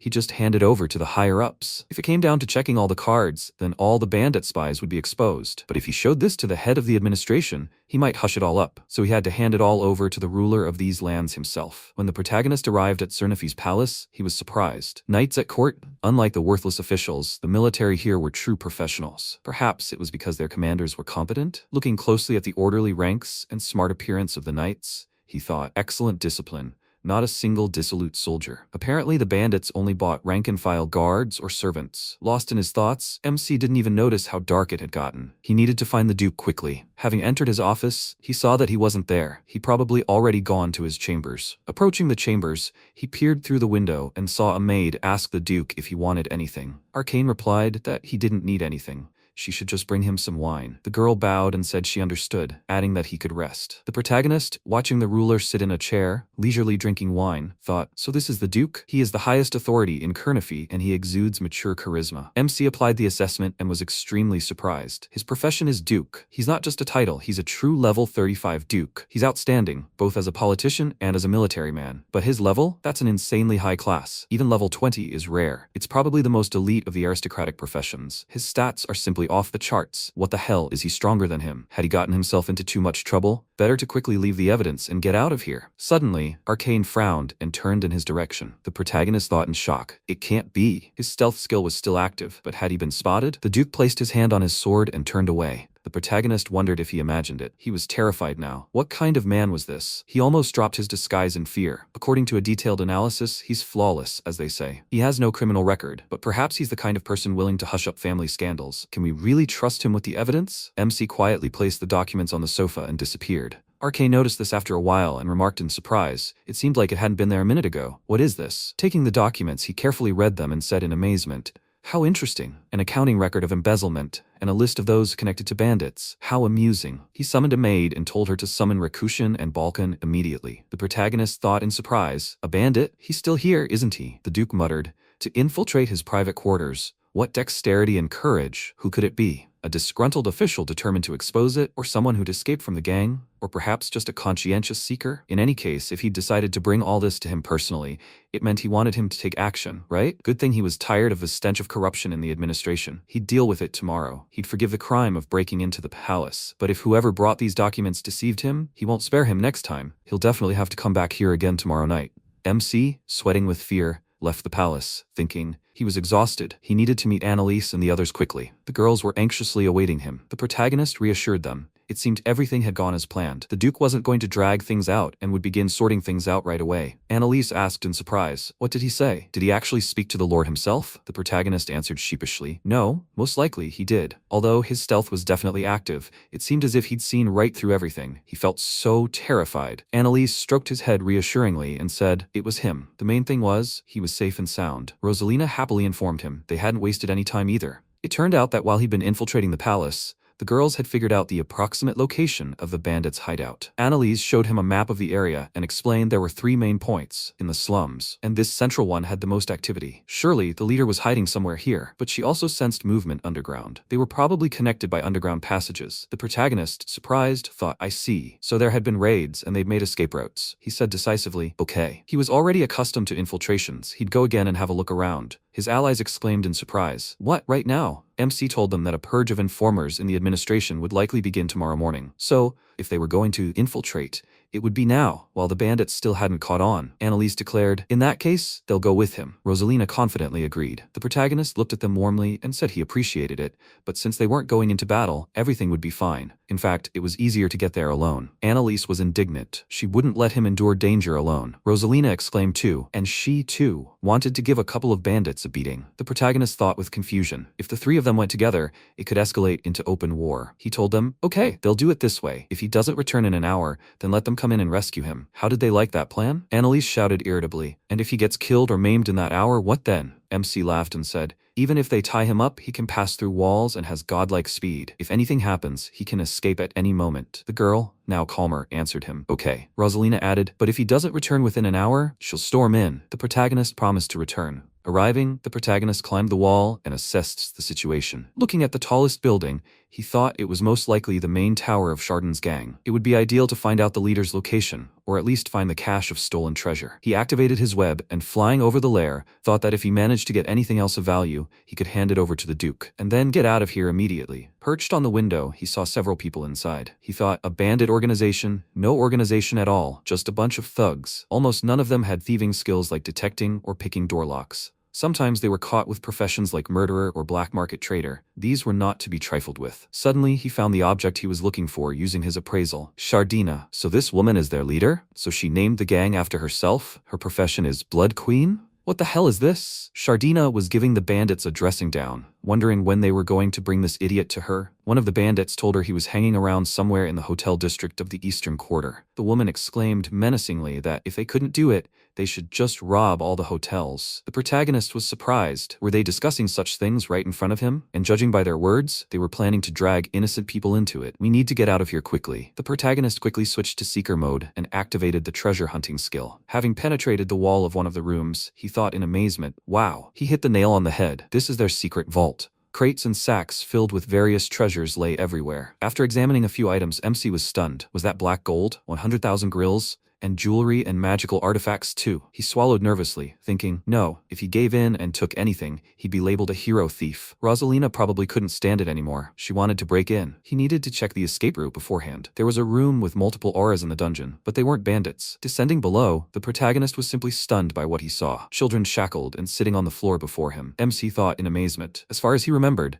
child slavery was illegal in this city. Damn it. He looked closely at the children's indifferent faces and indignantly noted, dark slavery? And in this room, and that smell of blood, he saw torture instruments on the table. He didn't know what to do. Meanwhile, Rosalina told her comrade that their lord was taking a while. Maybe it was time for them to go. At that moment, the protagonist himself appeared before them. Annalise anxiously asked him, is everything all right? Is he injured? The protagonist, remembering the traces of blood and the torture instruments, thought darkly, it's a disgusting feeling. He had completely forgotten what rage felt like. The kind that could make him sick. Annalise called out to him anxiously, and both girls looked at him in bewilderment, unable to understand the cause of his state. MC resolutely addressed them by name and told them to stop running and hiding. Even if the Lord did nothing, he would destroy this gang with his own hands. His appearance boded ill. After a while, Ogus and his army burst into the bandits' lair. The bandits shouted this at Chardon in horror, adding that even their entire crowd couldn't handle him. The woman angrily ordered them to stop whining. Let them at least delay him for a little while. She ran out onto the roof and saw the protagonist there. Chardon nervously chuckled and asked him, if he'd made it this far, does he really think he can escape? Suddenly, it dawned on her, and she angrily declared,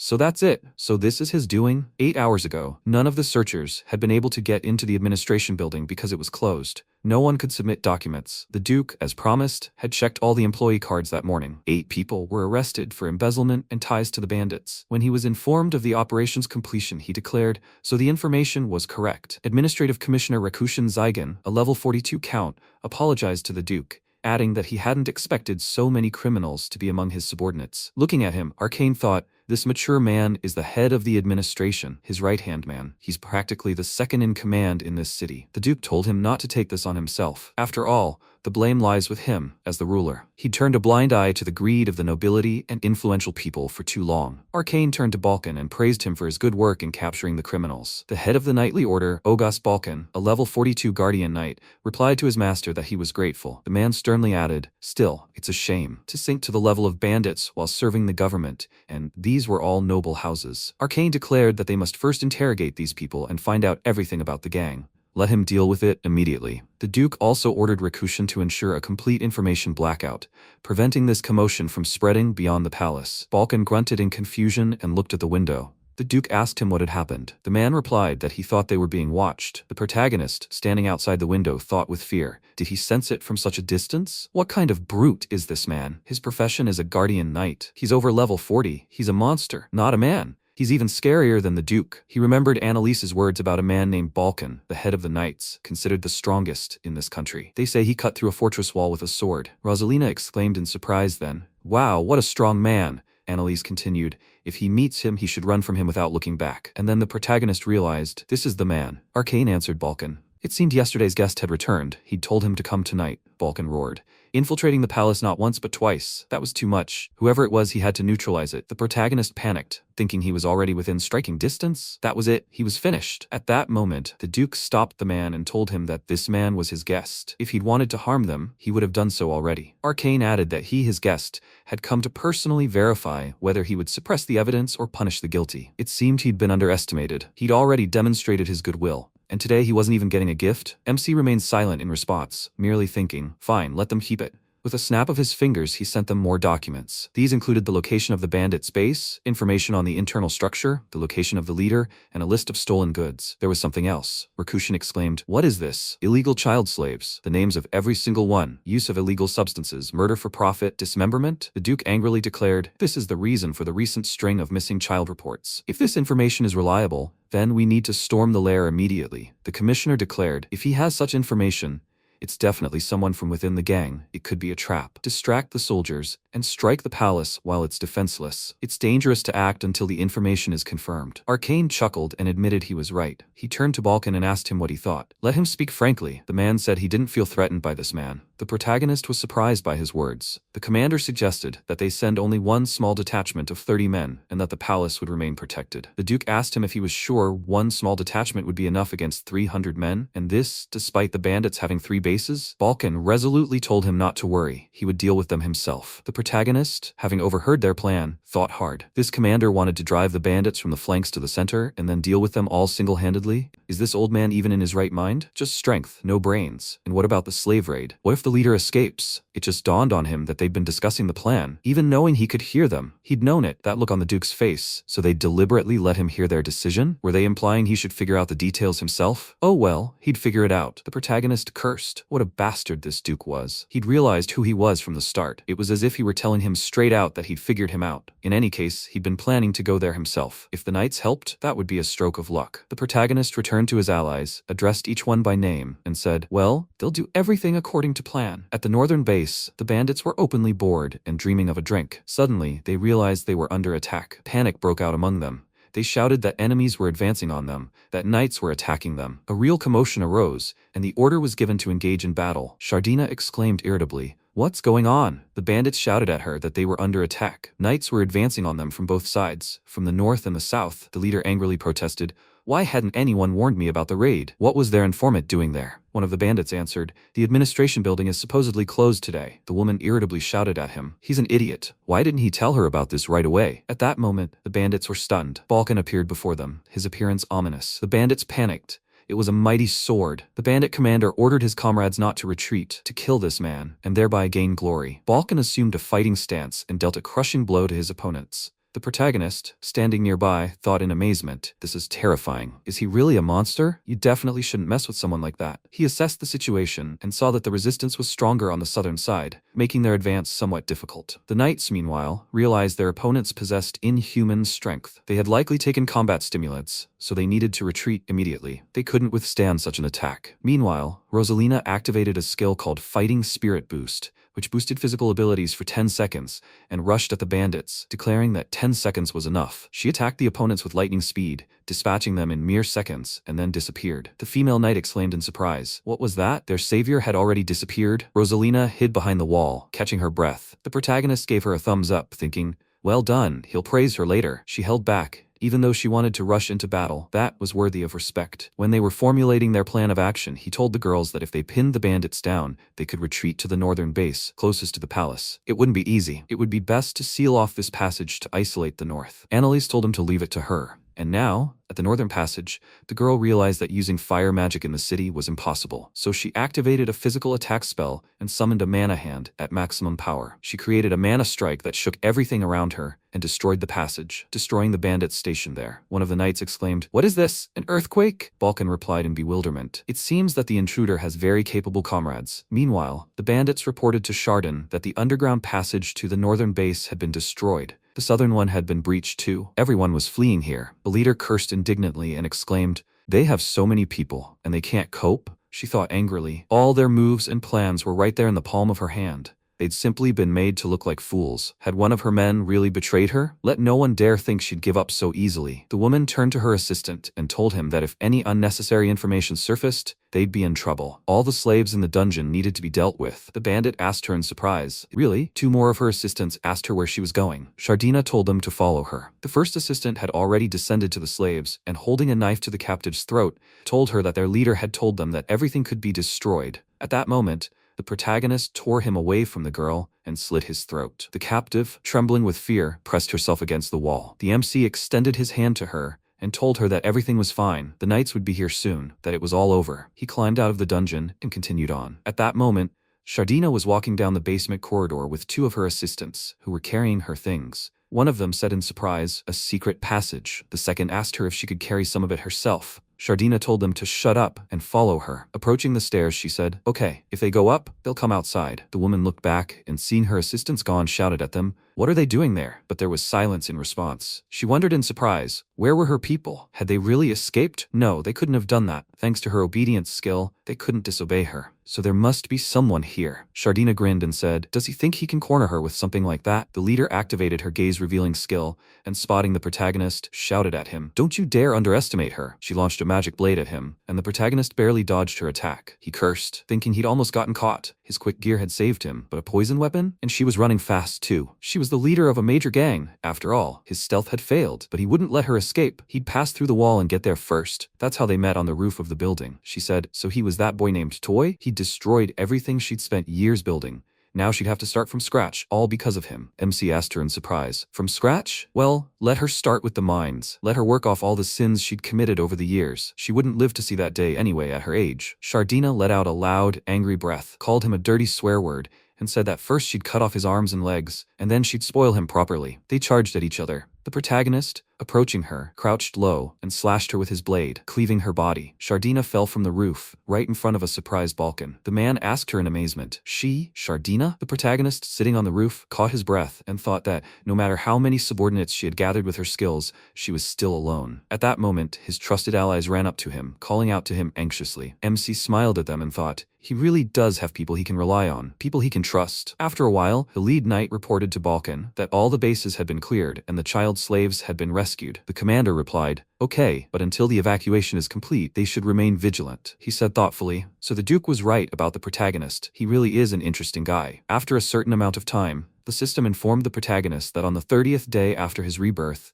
he had passed the 4th floor of the dungeon, and Chardin's gang had been destroyed. The allies rejoiced in their victory. After some time, the protagonist was enjoying a bath in his new home. Rosalina and Annalise joined him and, despite his protests, urged him to take a bath with them. They would help him scrub his back, so he wouldn't be so shy. He still tried to resist them. The thing was, a few days ago, he had contacted Goltio Trading House. The owner of this house had asked him if he was looking for a house to rent with a bathroom. Then, they had the perfect option for him. The protagonist and his allies went to see the house offered by Mr. Goltio. When the man led them to a huge mansion, Rosalina remarked in surprise, "Wasn't it too big?" MC said, 3 floors and a garden. This isn't even just a house. It's a real palace."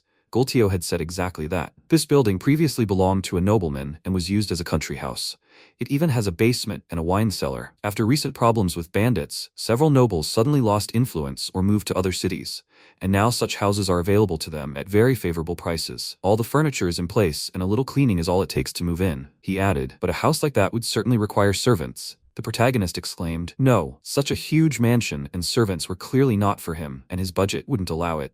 Goltio replied that he didn't think it was beyond his capabilities. They'd managed to reach the middle floors of the dungeon in just a month, building a secure base with an eye on the future. A wise investment. MC thought, that's true. For him, who goes into the dungeon every day, a house is extremely important. And most importantly, it has a bath. That's incredibly tempting. He estimated that the rent for the house and the servants' salaries amounted to about 80,000 grill per month, or roughly 800,000 yen. He has savings, so he can easily cover this amount. He'll hunt bosses more often, leveling up and earning money at the same time. He can risk exceeding his capabilities a little. In the end, he decisively told Goltio that he would take the house. They sealed their decision with a firm handshake. The man thanked him and said, then they need to begin preparations immediately. He could also leave the selection of servants to him. The protagonist replied that he was counting on him. He thought, he really is an excellent merchant. Annalise told her master. He decided on a very bold move. MC laughed sheepishly and said, I think they can handle it. Rosalina exclaimed happily. And what's more, they'll be able to train in the garden. The day after purchasing the house, they met the servants. It was a family. The head of the household, Mondarch, was ready to do any housework. His wife, Merlis, was responsible for cooking and cleaning the rooms, and their son, Jewel, was tasked with tending the garden and carrying out repairs. The protagonist, confused, told them he was pleased to meet them. He was surprised that they were a family of servants. Goltio told him that for now, 3 people would be enough. He personally vouched for their work. The protagonist introduced his allies to the servants, adding that they were his slaves, but he asked them to address them as himself. Mondarch bowed politely and answered him as he wished. The man added that he did not have to use polite speech with them. MC thought that these 3 seemed to be veterans, having previously served for a noble family in another country. Due to certain circumstances, they had recently moved here and agreed to a very moderate payment for their services. Yes, he didn't expect to have his own butler. He told them to ask him anytime if they had any questions. Mondarch asked him about his and his allies' dietary preferences, calling the girls mistresses. Rosalina exclaimed in bewilderment. He must have misunderstood. She's a slave. What kind of mistress is she? Annalise told him not to even dare speak of them that way. The protagonist sheepishly replied to Mondarch that he wasn't picky about food.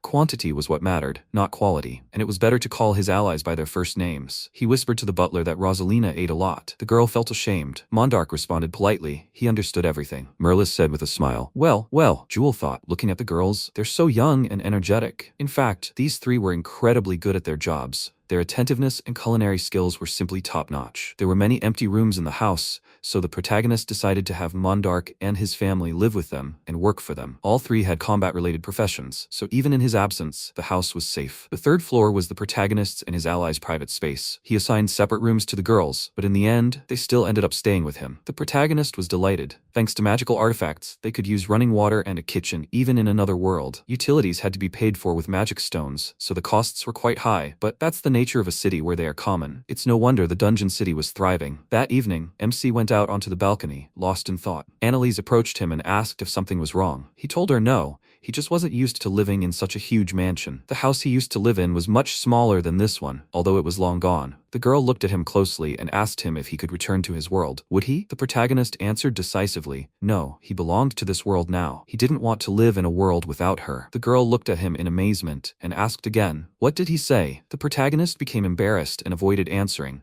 muttering something unintelligible. Suddenly, Rosalina jumped on them from behind, startling them. The MC almost fell off the balcony in surprise, but the girls caught him by the legs and pulled him back. After a while, the protagonist said, well, they had a wonderful rest. Tomorrow it's back to the dungeon. They had to go to the new 5th floor. The next day, Rikushин entered Arcane's office and informed him that a decision had been made to punish 4 trading houses and 8 noble families in connection with a recent case of ties to bandits. The Duke approved this decision, adding that the trading houses should be stripped of all trading rights and their property confiscated. The commissioner asked him what should be done with the nobles. Arcane sternly declared they must be completely destroyed. For the sake of the future, a lesson must be taught. Let him announce the crimes. The heads of families, their wives, and their children are to be executed. Adult sons are to be executed as well. The women and children are to be handed over to the temple. All relatives and those associated with them are to be required to present their identification cards. No exceptions are to be made. Rikushin reported to him, yes, indeed. The Duke added that there would certainly be those who would object to such harshness, but it was inevitable. Safety was the top priority for the residents of this city. The commissioner assured him that everything would be carried out. Arcane asked him, by the way,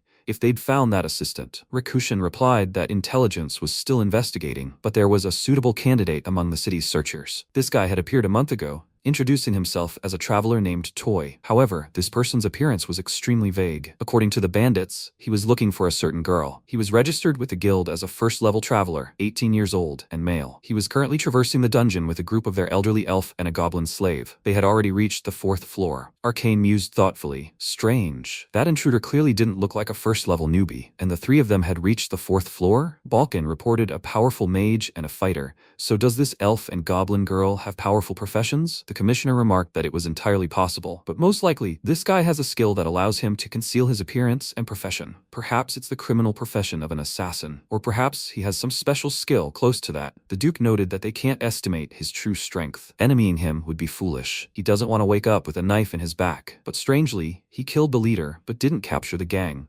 allowing the knights to destroy it. Did he want to make him his debtor? What was he planning? That was very impudent of him. He told his assistant to continue watching him until they figured out his true intentions. Meanwhile, the protagonist and his allies rejoiced on the 5th floor of the dungeon. Rosalina was delighted. It was so much fun. Annalise also admitted that dungeons were cool. The protagonist noted that the monsters on the 5th floor were cows, and the dungeon itself had become more spacious. The labyrinth cows attack in a straight line, so dealing with them should be easy. The meat dropped is delicious, and the skin and horns are highly prized as materials. Annalise said the 5th floor is popular among mid-level adventurers, and the meat is delicious. The protagonist noted she'd already mentioned meat twice. Meanwhile, Rosalina attacked another monster, grabbing its opponent by the horns. After securing the grip, she easily flipped the cow over onto its back and delivered a fatal blow. The protagonist, confused and surprised, said, "She's even stronger than a cow." The girl grinned and replied, "The key is timing. Just one strike and you're done. And here's some prime beef." Annalise said, "There's plenty of room here, perfect for using magic." She activated her magic skill and roasted the monster. The smell of roasting meat quickly whets the appetite. Suddenly, she warned him of danger from behind.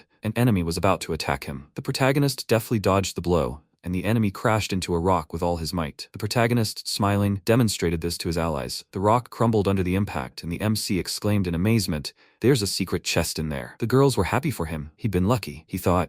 If he was lucky enough to drive the labyrinth cow to the right place, he might get a reward. That was a cool trick. The protagonist asked Annalise to check the find. If it was a trap, they could handle it with his assassin skill. The girl said there was no lock and it didn't look like a trap, but she had a strange feeling. She suggested they move away and open it with their mana hand. That usually works. The protagonist asked her if this wasn't a scam.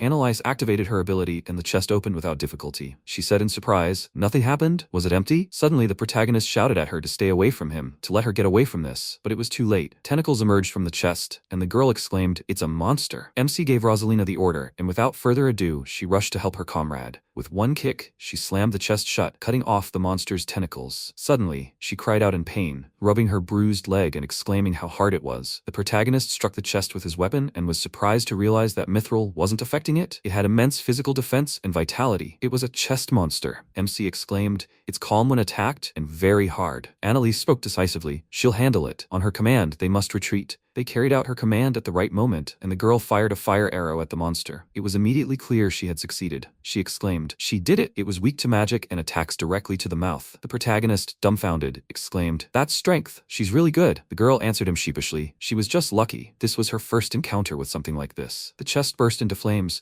and a book fell out, surprising the allies. Annalise picked it up and exclaimed in amazement, "It's a grimoire! It's a job change item!" The protagonist exclaimed in surprise, "A magic book? There are even such job change items?" He offered the girls a look and activated a detailed evaluation. The information stated that whoever used this book could unlock their magical potential and change their job to a magic one. It dropped with a very low chance from monsters and chests in the dungeon. It sold for a very high price, with a market value of 2 to 3 million grills. MC, in disbelief, exclaimed in amazement, 2 to 3 million grills? You could sell this for a fortune. Annalise told him that in regions without dungeons, it was worth even more. Magic books are one of the items that all adventurers hunt for. It's one of the items that you can find and make a fortune. The protagonist noticed, turning to Annalise, that she'd told him she used to be a swordsman. So she became a mage thanks to a similar item? The girl replied that it was. She'd been lucky when she just started out. She'd accidentally found a similar book. Her group had decided whoever found it first would use it. She hesitated a bit about selling it, but in the end, she decided to change her profession to mage. The protagonist respectfully exclaimed,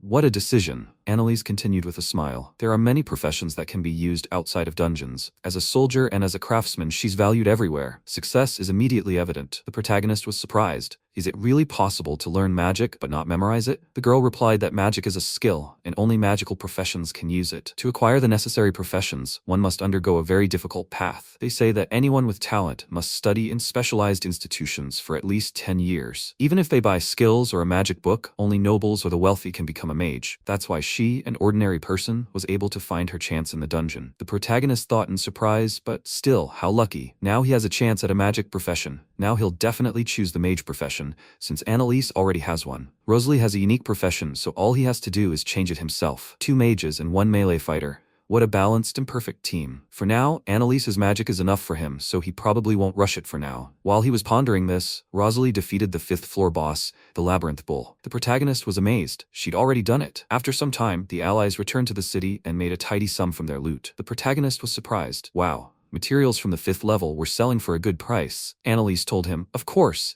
because exploring the 5th level takes 4 to 5 days, so time is money." He muttered, "Best in the dungeon." After some time, they returned home, and Toy, sinking into the bath, thought, "I could relax like this every day." It was nice that they'd rented a house. A little later, he met the girls and told them it would now be easier to continue on to the 6th level. He asked Annalise how many floors she'd climbed. The girl answered that she'd actually been to the 5th level of the Baldarg dungeon in Cairnathy. After changing professions, she moved to the capital, the Joris dungeon. After these words, she became thoughtful. The protagonist called out to her, "Is she alright?" She laughed and said, "No problem, everything's fine." Basically, in dungeons, they talk about a level 6 wall. At level 6 and above, monsters begin to resist normal attacks, and flying and special monsters also appear. This significantly increases the difficulty. So professions like swordsmen or spearmen will either have to change professions or learn new high-level skills, because at level 5 they get stuck. The protagonist was surprised. So, level 6 is really for more experienced players? He hoped they could handle it. Annalise assured him they could do it. The protagonist told them to try and see what awaits them tomorrow. A little later, when the girls had already fallen asleep, MC began to reflect. In his opinion, Annalise was affected after she arrived in the capital. He wondered what happened to her, but he wouldn't force her to tell. He had no intention of going anywhere near the capital, where his former allies were. If he could,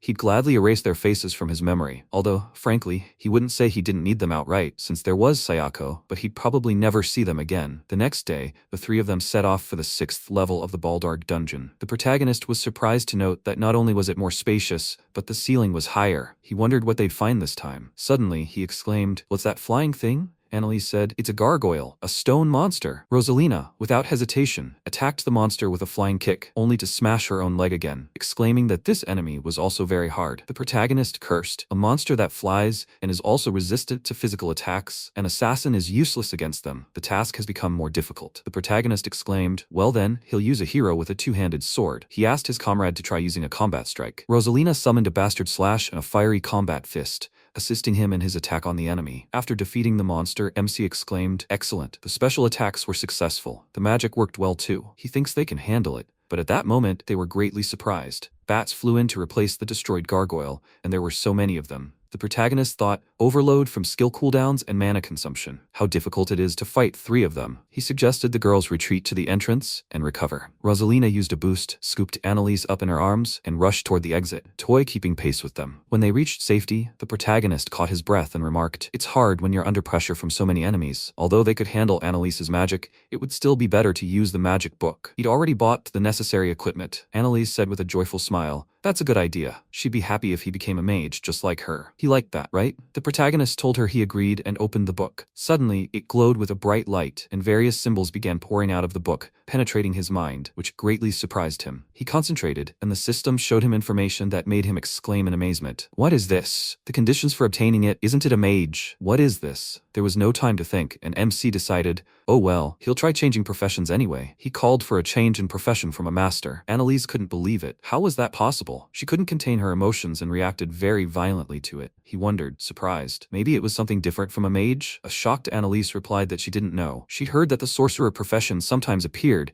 but she'd never heard of a master. The protagonist suggested not panicking and instead checking the information. Activating the system, he exclaimed in surprise, "What is this? There's a 1 in 1,000 chance that a master could appear through a magic book. Could it be that he'd gotten lucky again?" Annalise, having recovered from her astonishment, said, "Yeah, that's for sure." Rosalia laughed and told him that he was definitely lucky. MC considered this. Now the question would be whether this profession would be useful. It seemed that master was a profession for enhancing magic. He tried it on Rosalia. The girl activated fire magic, the fire attribute, and exclaimed in delight. She created fire. He realized it could give allies bonuses to abilities or attributes, so he's practically a buffer. Plus, there's an acceleration buff that makes Rosalina feel lighter, which also surprised her quite a bit. Her speed has become simply incredible.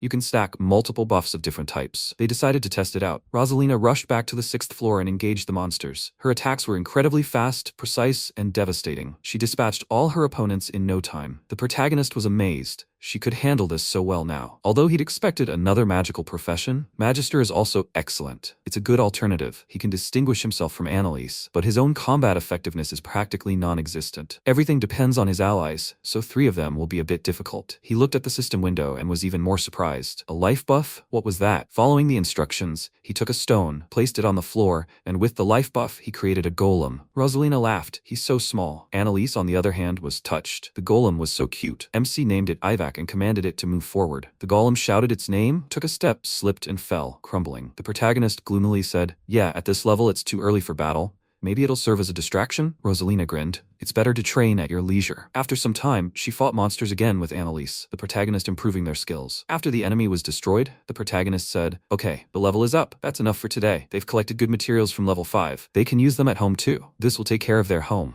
he added delightedly. And here it is, a rare drop point that turns to stone. It's a magic blade. Although its tip isn't the sharpest, it has a high probability of turning to stone on impact. He hugged it to himself and muttered dreamily, he'll probably use this on the assassin. Annalise reminded him that if it hit someone, they would turn to stone. After leaving the dungeon, the friends went to the guild to exchange their loot for money. The receptionist exclaimed in amazement, "Wow, an F-rank magic stone, and so many of them. Last time, they brought her materials from level 4. Had they really already reached level 6? The protagonist answered her sheepishly. It was all an accident. His experienced comrade tugged him along. The receptionist answered him, understanding, and conspiratorially whispered to him to be careful. Their group of 3, he and the 2 beauties, was currently the talk of the town. They should be careful, he thought in amazement. Beauties? Turning around, he realized what she meant.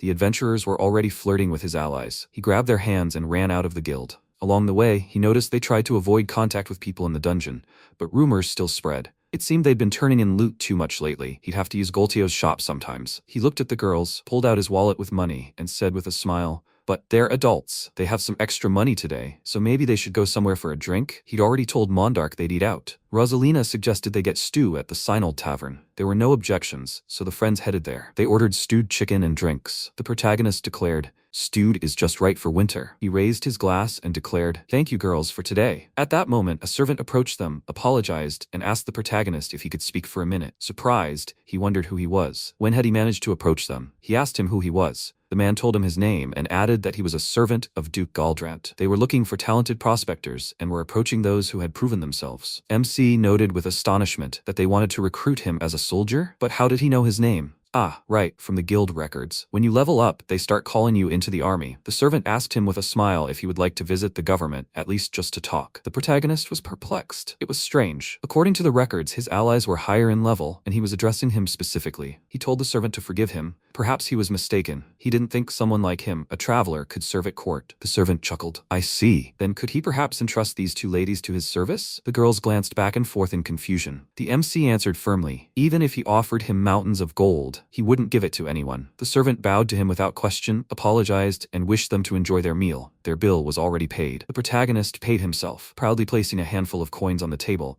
and beckoned the girls out of the establishment, suggesting they change seats. As he left, he heard the servant tell him to see him soon at his place. The protagonist thought irritably, "This is bad. This guy isn't a simple spy. Is he just stalling for time?" Suddenly, Balkan appeared before them, glaring sternly at them, and declared, he won't let them escape from their last encounter last night. His Grace, Duke Arcane, had summoned him, and that he needed to accompany him to the palace. If he refused, he would consider it rebellion, and would have to cut off his head. MC thought he hadn't expected August to come for him. How had he even figured him out? MC nervously said he had absolutely no idea what he was talking about. Why would the Lord need a mere traveler like him? August said he didn't need meaningless excuses. He knew the reason better than anyone. Toy thought he couldn't feign ignorance. How was he supposed to get out? His attack range was abnormally long. One wrong move, and he'd cut him down in an instant. Alone, he might be able to escape with his divine speed, but he couldn't abandon the 2 of them. At that moment, Rosarina stepped forward. MC mentally called out to her. Rosarina said she and the others wanted to eat quickly. They needed to clear the way. He told the captain it was that fighter. Toy told her that this was impossible if she touched the knights. He called her and asked, "What happened?" Rosarina was shocked. She thought she couldn't, no matter how she moved. Even if she struck the first blow, she could see him cut her in half with a counterattack. MC thought, right? No matter how strong Rosarina was, she couldn't defeat an opponent almost 3 times her level. There was nothing to be done. They had to accept it. Annalisa approached Toy and quietly said that she would hold him back with all her might. He needed to use this moment to break through without stopping. He needed to leave the city. MC asked in surprise, "What? And she was going there too?" Annalisa said that if they took him away now, he would probably be imprisoned, or at worst, executed. For the Lord, his existence was a threat equal to a bandit gang. He wanted to eliminate him before he got out of control. She believes that's exactly how the Lord thinks. Annalisa called Rosarina and asked her to take care of Toy. MC thought that this was unacceptable. Annalisa would give her life for him without hesitation, and August wouldn't show mercy if the Duke ordered him to. Why would he run away again, leaving Annalisa behind? Toy stepped forward and said he understood. He would come to the Lord in person. It seemed there was a misunderstanding. It would be better to discuss everything directly. After all, only he was needed. August replied that for now, that was it. Annalisa shouted at him that this was unacceptable. He told her to calm down. Nothing bad would happen. They both needed to wait at home. If he was delayed, they needed to talk to Mr. Golteo. MC turned away and followed August. They approached the castle. He said he needed to check the dossier. There was no criminal record. Toy wondered if he would return in one piece. At worst, he could escape with a skill, but if they declared him a criminal, they could be blamed, and he didn't want that. Duke, he doesn't understand what's going on in his mind at all. He'll have to figure it out. MC said he has a poor understanding of etiquette. Oga said it doesn't matter. It doesn't bother him. Arcane said, so he's Toy's seeker? He's quite young. He's Lord Arcane Guardland. They say he defeated Shardina with those slender arms. He finds it hard to believe. Toy excitedly said he doesn't understand why he was summoned. Doesn't he know? MC thought the Lord had gotten too close. Rakushin told the Lord he needs to be careful. Arcane said he commanded Lord Arcane Guardland well, as if he were his own hands and feet. Even the royal house couldn't do that. Toy responded, frightened. He said it himself. He had no idea what he was talking about. He thought he should stop. They wouldn't kill him, were they? Arcane said they'd get to the long explanations later. First, he'd give the gist of it. He was entitled to a reward. MC asked, shocked. A reward? Arcane said they wouldn't have defeated the bandit gang without his help. He provided them with evidence of corruption, inside information, and aided in the assault. If, after such preparation, an outsider wasn't rewarded, the knights wouldn't understand. His wishes weren't important. He just needed to accept. Toy, shocked, said he didn't feel he deserved it, but he was still going to grant the reward. Arcane responded affirmatively and said he needed to name the desired amount to Count Rakushin. MC thought he probably just didn't want to be indebted. He was such a punctual man, it would be easier for them to finish him off. He told the Lord that with his permission he didn't need the money. In return, he should compensate those harmed by the bandits and reward the knights who contributed to this cause. Arcane irritably said he was a fool. That had already been done. He knew, right? How much did he think they had taken from the greedy Shardina's treasury, and he still wouldn't take the money? Toy answered positively and proudly said that he was a seeker. He would earn money in the dungeons with his efforts. Ogas laughed and said that they should see how boldly he spoke in front of the Duke. Arcane exhaled and said, I see, then I'll have to give another reward. He called MC and said that he would elevate him to the rank of honorary baron. Toy didn't understand his words at first, but a second later he was very surprised and thought, what? What does honorary baron mean? So he'll become a nobleman? Arcane told him to immediately prepare the papers and teach this impudent fellow the basics of noble honor. He replied that he understood. He told MC that since he refused the money, he should accept it. Toy thought he seemed to have been set up. Annalisa called MC and happily said that he was back. She asked him if he was okay. Toy, exhausted, said that he was back. Rosarina picked him up and said that something was wrong with him. Annalisa said that he was so pale and limp. Was he tortured? Rosarina grabbed him and ran, telling him that he urgently needed a bath to warm up. Then she threw him into the filled bathtub. MC opened his eyes and asked in surprise, what? He apologized to everyone and said that everything had come to a standstill. His brain had overheated and now everything was fine. Annalisa covered her face with her hands and said that they were afraid that he would not return. Toy apologized for bothering her. She asked him, so what exactly happened? MC awkwardly replied that it seemed like he had become a nobleman. Everyone was shocked by this news. He said, right, the title was honorary baron? But he himself hadn't fully grasped it yet. Rosarina, surprised, said they were congratulating him. Rakushin told him that first he should figure out what an honorary baron was. He tossed him a stack of books and said he'd study the details at home. It was late now, so only the basics. He had the rights and responsibilities of a baron, but the title wasn't inherited and lasted for one lifetime. A seminar on nobility from Count Rakushin. He continued that there were no posts yet, but in the event of a disaster for the ducal house, he was obliged to appear. A disaster, war, a catastrophe, a major monster hunt, and he also had to attend the council twice a year. Toy raised his hand and asked if he could continue exploring the dungeons. Rakushin answered affirmatively and said that there was no problem, but he should behave prudently and not tarnish the honor of the ducal house. MC exhaled and thought he was lucky. If he could go into dungeons like before, then everything was fine. Rakushin asked him, did he understand? Conflicts with other adventurers, and especially death, were unacceptable. Toy, frightened, answered positively. He would be careful. Rakushin continued, talking about housing and salary. The estate he was currently renting would become housing. They would buy it and transfer it to him. Would that suit him? MC thought, what? The rental would be his? The Honorable Defense Warehouse, 12 million grills a year. For the remaining 2 months and the signing bonus, 3 million grills. Toy, surprised, thought, wow, an annual income of 12 million grills, so they're even giving him money. Rakushin told him not to get excited. He'd said it was the signing bonus. He needed to listen. The Baron's minimum was to acquire servants. With the signing bonus, he needed to arrange housing for the servants. MC thought, what? Servants? Rakushin said that at least 1 knight and 5 soldiers are the minimum required for an honorary baron, and not just numbers. He needs to find reliable people. He also needs to choose a surname and coat of arms. That's all for today. He'll send a messenger later. Toy thought he'd already fallen on the first day of the seminar. MC said it was too much at once. They replied that he understood. Toy told Mondarch to help him master the rules and manners of nobility. Mondarch told him to rely on him. He'll be useful. MC thought he urgently needed to find 1 knight and 5 soldiers. Mondarch and the other servants can't be soldiers. Annalisa and Rosarina can't be officially registered due to their status as slaves, right? Mondarch told Toy that he had an acquaintance with knightly experience who was currently in the city. With his permission, should he contact her? MC, surprised, told him to do so. so. He replied that he obeyed him, and besides, he had called a tailor. Toy asked, "Tailor?" Mondarch said he needed to order some appropriate clothes. MC answered positively. Mondarch said that a messenger from Lord Rakushin had informed him that as soon as he was ready for the formal attire, he should report to the palace, but first they needed to approve his family name and crest. Toy awkwardly replied that he understood. He thought Mondarch was being too nice. He was helping him out. MC thought for a moment and thought, his hair seems to have grown out. He had been in this world for almost 2 months already. Toy showed up in his new clothes and asked how he liked them. Annalisa replied that they suited him perfectly. Mondarch confirmed it and said it was elegant. MC thought he had arrived at the court again and registered his family name and coat of arms. Now he was officially an honorary baron. Toy Futsikal, an honorary baron. In this world, his family name is Futsikal. He simply borrowed it from his ancestors. His coat of arms is a wisteria flower. They say few people use plants for a coat of arms.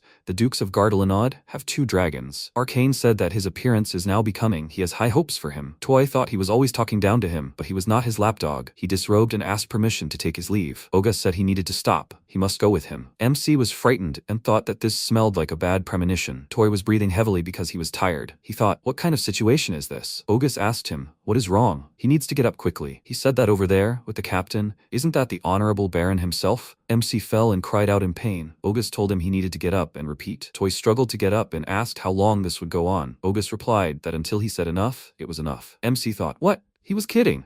Ogas said that this month was dedicated to intensive training for the knights. Starting tomorrow, he would join them too. Toy, shocked, said that he needed to wait. He hadn't enlisted in the military. He had a lot of things to do, by the way. Ogas said that what he needed was training now. The rest could wait. A coward who hid and sniffed around on the sly? Did he think people would serve such people? How much longer would he pretend to be a cat? If he was sure he didn't need training, he should hit him at least once and prove it. MC stood up and thought they were security forces. He asked him if there was a bigger chess broadsword. Toy said 1 hit means no training. Okay? Class switch. 2-handed sword hero. MC thought he wasn't going to work all day. He needed to get a real blade. He told him not to say he needed to attack him without skills. He thought about 2-handed sword support, body enhancement, HP auto-regeneration, foresight. Ogus responded positively and said he should give it his all. He thought the atmosphere had changed. With his build, a 2-handed sword, he was curious. He said he needed to see if Captain and Honorary Baron Toy were there. MC thought he'd start with a direct assault. He tried to hit Ogus several times. He thought he was a completely different person. He said he was such a colossus, and he was twirling it like a feather. He said in surprise that he was pushing the captain. Ogus thought it was a pretty decent technique for a self-taught person,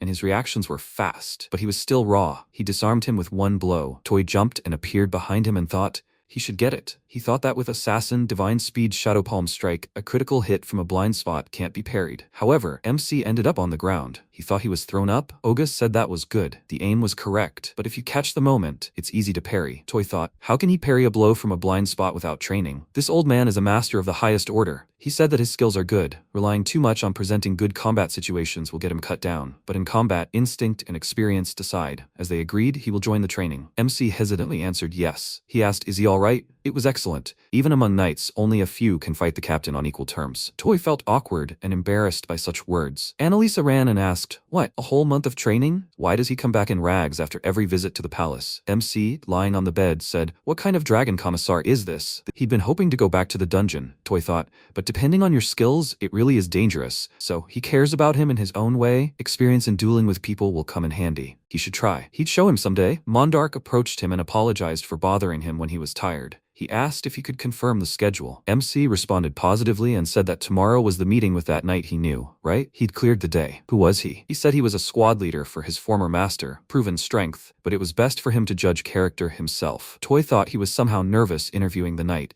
He was covered in bruises. He needed to take a potion to look dignified. She treated him early and said everything would be fine. Besides, he was the one choosing. If he stays himself, everything will go fine. The next day, he apologized to him. MC awkwardly replied that he could pass. He thought he was a giant. Miras said that he was pleased to meet him. He was Miras Gandarban. Miras Gandarban, a heavyweight knight, level 22. Toy thought, a bear like Beastman? He should stop. He had seen him somewhere. MC remembered and thought, wasn't he the one picking on Rosarina at the boss store? The leader of that Beastman party. Miras saw him and asked, hadn't they already met in the dungeon? Was he a baron himself? Toy answered positively and said that he was Toy Futsikal. He thought that his class, heavyweight knight, tank class, level 22, knight profession, and knight position, were not the same thing. A former squad leader, therefore a seasoned warrior. Miras sat down and said he apologized for the previous group in the dungeon. He didn't know he was an honorary baron. MC said he'd only recently become a nobleman. And what about that wolf Beastman? He replied, well, He thought he'd seriously injured his right hand on the 5th floor boss, abandoned his career, and gone to the village. They say he'd charged forward alone, not even listening to Miras. Toy said he understood. Wasn't he afraid this story would tarnish his reputation as a leader? Miras replied that the fact that he hadn't protected him remained a fact. He wasn't going to hide it when he joined the service. He thought he was an honest guy and felt responsible. He liked this man. He asked him if he joined him, what would happen to the rest of the party. Miras replied that they needed to consult about that. The party was Miras's squad. The highest floor was the 6th. She said that if the captain leaves, they're finished, right? The cat beastman, spearwoman Lin. She asked, are they going to change the name? It's tough. There are 4 of them left. He said she's a fool. The captain has had a stroke of luck. They have to support him. The dog beastman, swordsman Bars. She said everything will be fine. He'll probably tell the Baron about them too. The fox beastman, spearwoman Solidia. He said she needs to straighten up. She doesn't know when the captain will leave with the Baron. The lizard man, swordsman Jojok. All they can do is trust the captain. They all agreed with him. MC thought he'd actually been keeping an eye on them from behind for a while. They're great for standing in the cold and waiting patiently, except for that wolf brawler. Everything is quite normal. They trust Miras with all their hearts. They're a good match. 2 swordsmen and two spearmen. There's room for improvement. Toy told him to call them here. They're taking everyone at once. MC thought this was just to their advantage. Toy is under the command of the honorary Baron. Okay. One night, 4 soldiers. Lin laughed and said what a cute Baron they have. MC thought she shouldn't bother. Bars said what? That same kid? Jojok said that at that age, he's already an honorary Baron? That's amazing. She said there's a difference in size between him and the captain. He told them not to be rude. The Baron approved them so quickly. Is that really reasonable? He hasn't seen their skills yet. Toy answered positively and thought that their habit of making decisions on the spot due to a thorough analysis is always good. He asked if everyone had equipment. They were going to the boss right now. They asked, right now? What? It's like instantly at the boss's door. What's going on? Miras said, is that really a dungeon movement skill? MC answered positively and said he was very knowledgeable. He said he had once seen how a team on the front lines received him. He asked who he was anyway. Toy replied that they would all sign a non-disclosure agreement later and that they must keep his skills a secret. They unanimously replied that they understood. He thought that the hair of 2 labyrinth bulls could handle it. Miras said that they should act according to their usual pattern. They replied that they understood him. Argo fixation. He used a shield. He shouted at her to attack. She responded positively. He used the storm sword. She used a triple spear. The monsters fell to the ground. Fox used the skill Smashing Strike, Jumping Spear. MC thought that tank, main DD, sub DD, a smooth and precise combination. He thought that recruiting a ready-made team was the best move. Coordination from the first battle is a huge plus. He said that then he will appreciate their strength a little. Rosarina slapped a monster with her hand. Annalisa used magic, which also defeated the monsters. Toy stood up and looked at them. Miras said, that's it. All 3 of them are too strong. He said it was amazing. And we don't need guards. She asked, what does appearance cancellation mean? She said it was great. He said he was a mage and a hand-to-hand fighter. She said those same 3 from the rumors, they were Lord MC. So, one knight and 4 soldiers have been recruited. 1 soldier remains. He has an idea. Rosarina is a willing slave in debt. He will pay off the debt and then free her. She is strong and has distinguished herself in dealing with bandits. He discusses this with Rakushin. He would like to free Annalisa too. Since he has become a nobleman, he must do everything possible. He said in surprise, and training with the infernal instructor is tomorrow. Miras said they will go too. She said they are looking forward to the training with impatience. The royal capital of Margus. She asked, did they abandon them in the labyrinth itself? What does that even mean? She said, leaving a wounded comrade to die in a dungeon. How can they even call themselves heroes after that? He told her to shut up. They were making a fuss over some low-ranking assistant. The main thing is that he, the hero, returned alive. What's the problem? She said they need to stop. He didn't return? She thought that if she remembered correctly, his profession was a porter, a specific class for a world leader. It was reported that he was severely exhausted by hard work, and also regularly beaten by 3 heroes. He said that it was his own fault that he was a klutz and couldn't walk. If they had dragged themselves along with this slowpoke, they would all have died there. In short, they were not going back to the dungeon. 8 hours ago, he swore and said that he had lost again. George's labyrinth, 3rd floor, before the boss room. He told him to heal him quickly. He said that it was his turn now. He said that he needed to go somewhere far away. If he hadn't pushed forward, they would have won. They needed to do it again. She said that they needed to stop. She couldn't take it anymore. She had no strength. They were out of potions and food, and the way back alone would take half a day. She said that she wasn't going to sleep on the streets for a 3rd night. If they want to fight, then they should fight themselves. He cursed and said they needed to go back. He said they needed to wait. He needed to rest. He was out of mana.